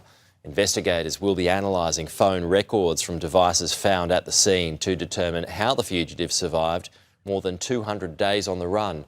It can also be revealed police had intercepted a call from Mr Freeman days after he killed 2 police officers last year, in which he said he effed up, but it could not be used to track his location. So there you go, ladies and gentlemen. Sly, good morning to you. I've given you the pictures of the crime scene where Desi Freeman... Shut up. So there you go. Shot 20 times, ladies and gentlemen. 20 times. They should have gone for an even half dozen. Oh, an even... what's the word I'm thinking of? An even... Oh, shit. Sorry. So slick. Bow down to the greatness of parking, Nick. Here and we're bloody bowing down to the greatness of. I'm just seeing if there was any more updates from today, and it doesn't appear so. Or maybe this one. We'll have a look at this one. Let's go back to old mate Mitchell. See what he has to say for himself. And we'll finish it up on this one. This will give us. This is the latest update from last night. There's been no new information today that I can find, and we'll see what he has to say for himself. It'll probably be a lot of what we already know, but it's always interesting to find out. 20 times, ladies and gentlemen, 20 times. Even Ned Kelly didn't cop that many bullets. So, yeah, no, he whistles when he walks now, and it's going to make access a lot easier for worms to get into him, which is great. So, that's good. Desi Freeman made a last-stand confession moments before he was shot dead, ending the country's biggest manhunt. Police have seized new evidence discovered by a 7 News crew hidden in a hollow tree at the wanted man's bush lair. Whoa, hang on a minute. So Channel 7 found evidence and turned it over to the police in a hollow tree. So, well, hang on a minute. So the news reporters found evidence and handed it over to the coppers. What the fuck did they find? News crew hidden in a hollow tree at the wanted man's bush lair. 60 hours after police moved in on the country's most wanted man, new details about the 3-hour standoff. During it, Desi Freeman identified himself, then admitted to murdering 2 officers. As the armed sovereign citizen... There's the police gun. That was Senior Constable Mitchell's firearm there. That was used by Freeman. Then admitted to murdering 2 officers. As the armed sovereign citizen was smoked out of his shipping container, he was shot reportedly 20 times. His ID only confirmed by a coroner. Today, forensic teams have spent days meticulously combing through the Tholagong site. They have now located 2 phones, one believed to be the same device police were tracking at the time of the murder, turned off for 6 months. It was only turned back on. That's what he lived in? That's the inside of his house. That's what he was living in. During the negotiation, who he was trying to contact, one more element of this marathon investigation. Today, police snapped new evidence found by 7 News hidden in a tree hollow near Desi Freeman's bush hideout. What is that? Another clue. What was that? That looks like a container full of something. You know, it's like one of those suitcases that you carry paperwork and shit in. Like a big plastic container. So the 7 News just stumbled across it and went, oh, fucking this will do. Have a look at this thing. Today, police snapped new evidence found by 7 News hidden in a tree hollow near Desi Freeman's bush hideout. Another clue as attention now turns to the close family Well, they don't friend say what who it was. blew the fugitive's cover. So far, there have been no new arrests. How was he getting supplies and stuff like that without being found? So obviously somebody was helping him. From the last friend who saw Neil Thompson alive, the recent developments will hopefully... It's not quite an ammo king. It's a plastic. I had one when I used to do my security work. It's like a plastic suitcase that you can slide a whole bunch of manila folders and paperwork and stuff in. It's just a hardened plastic container. So not a ammo case of any kind, but he may have used to carry ammunition in. Who knows what was in it? Give a bit of closure to his sisters, his large contingent of friends from all over the country, and his workmates. Neil is missed, sitting in his chair at the cafe and the cheeky banter over breakfast and coffee. Tonight, with the manhunt over, but this saga has left its mark here. People will be a bit more wary of who's around, especially this time of year at Easter. Police still remain at the scene, but now believe they've gathered and examined as much evidence as they could inside that scene and will be leaving later tonight. The property will be locked up and left to the owner, who is expected to arrive back from Tasmania in the next few days. But this investigation is far from over. Police will be using all of that evidence to try and backtrack Desi's path from Paulpunka, but they now believe he was using abandoned buildings along the way. So he was just Jordan Quinn in northeast Victoria. So he was doing a bit of building hopping by the sounds of it. So just running from abandoned building. It's Bruce's NDA. I like that. That's a good one, that. Yeah, probably. Yeah. Who knows what he's bloody got? Yeah, species that he's put his penis in. That sounds about accurate. Could be child pornography. No one, Desi. Who knows? But there you go. There's the story as it stands. Back in August 2025, Desmond Philby, aka Desi Freeman, currently known as Desi Deadman, was at his squalor of a residence, we'll call it, when 10 police officers from the Sexual Crimes Unit turned up to execute a warrant for sexual assault on a minor, only to result in a confrontation that led to the shooting death of 2 Victorian police officers and the injuring of a third. Then the manhunt went underway, which we followed quite intently, and for months, in the general public's knowledge, everything went quiet. The police quietly working in the background, away from media, away from releasing any information that they may have. Then in February of this year, they conducted, in the public's eye, a ballistics, whatever the word was for it, a ballistics operation or ballistic testing in Paulpunka, when really, in matter of fact, they were in Paulpunka because of information that they had received that there was a person of interest, Bruce, it's always fucking Bruce, that was travelling to and from Tologalong and was visiting this what should have been a vacant property, with the property owner being in a completely different state. That investigation then led to the fact that confirmed that Desi Deadman was actually living on that property, hiding away.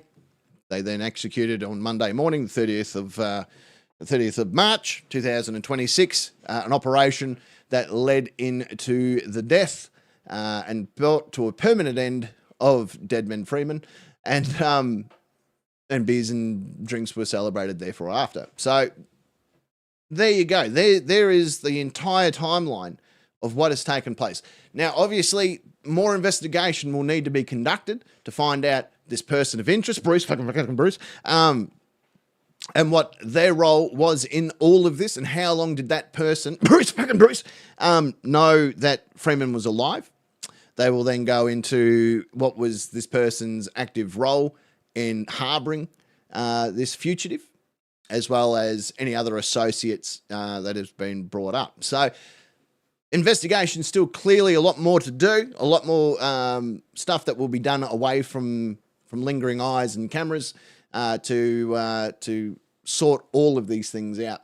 And I promise you, the minute that it happens, if there's any breaking news when it comes to the arrest of anyone that is associated with Philby, we will return and I will give you all the information as it comes to light. So there it is for now. That's where we're up to, boys and girls and children of all ages. I appreciate everyone that has followed this story with us. I appreciate everyone that comes and hangs out and allows me to do this sort of stuff. I really do enjoy doing it. There's so many things I enjoy about coming on air and being around you guys. It's bloody good for me as much as hopefully it is for you.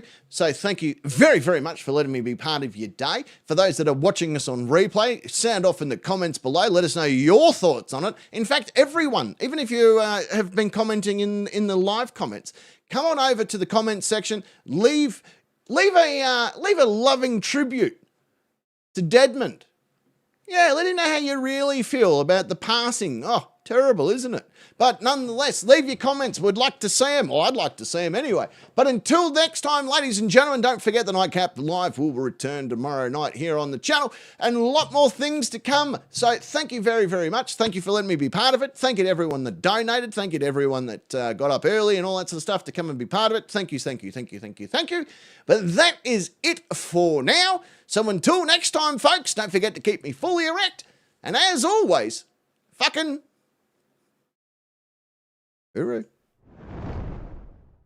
Bad boys, what you gonna do? What you gonna do when they come for you? Bad boys, what you gonna do? What you gonna do when they come for you?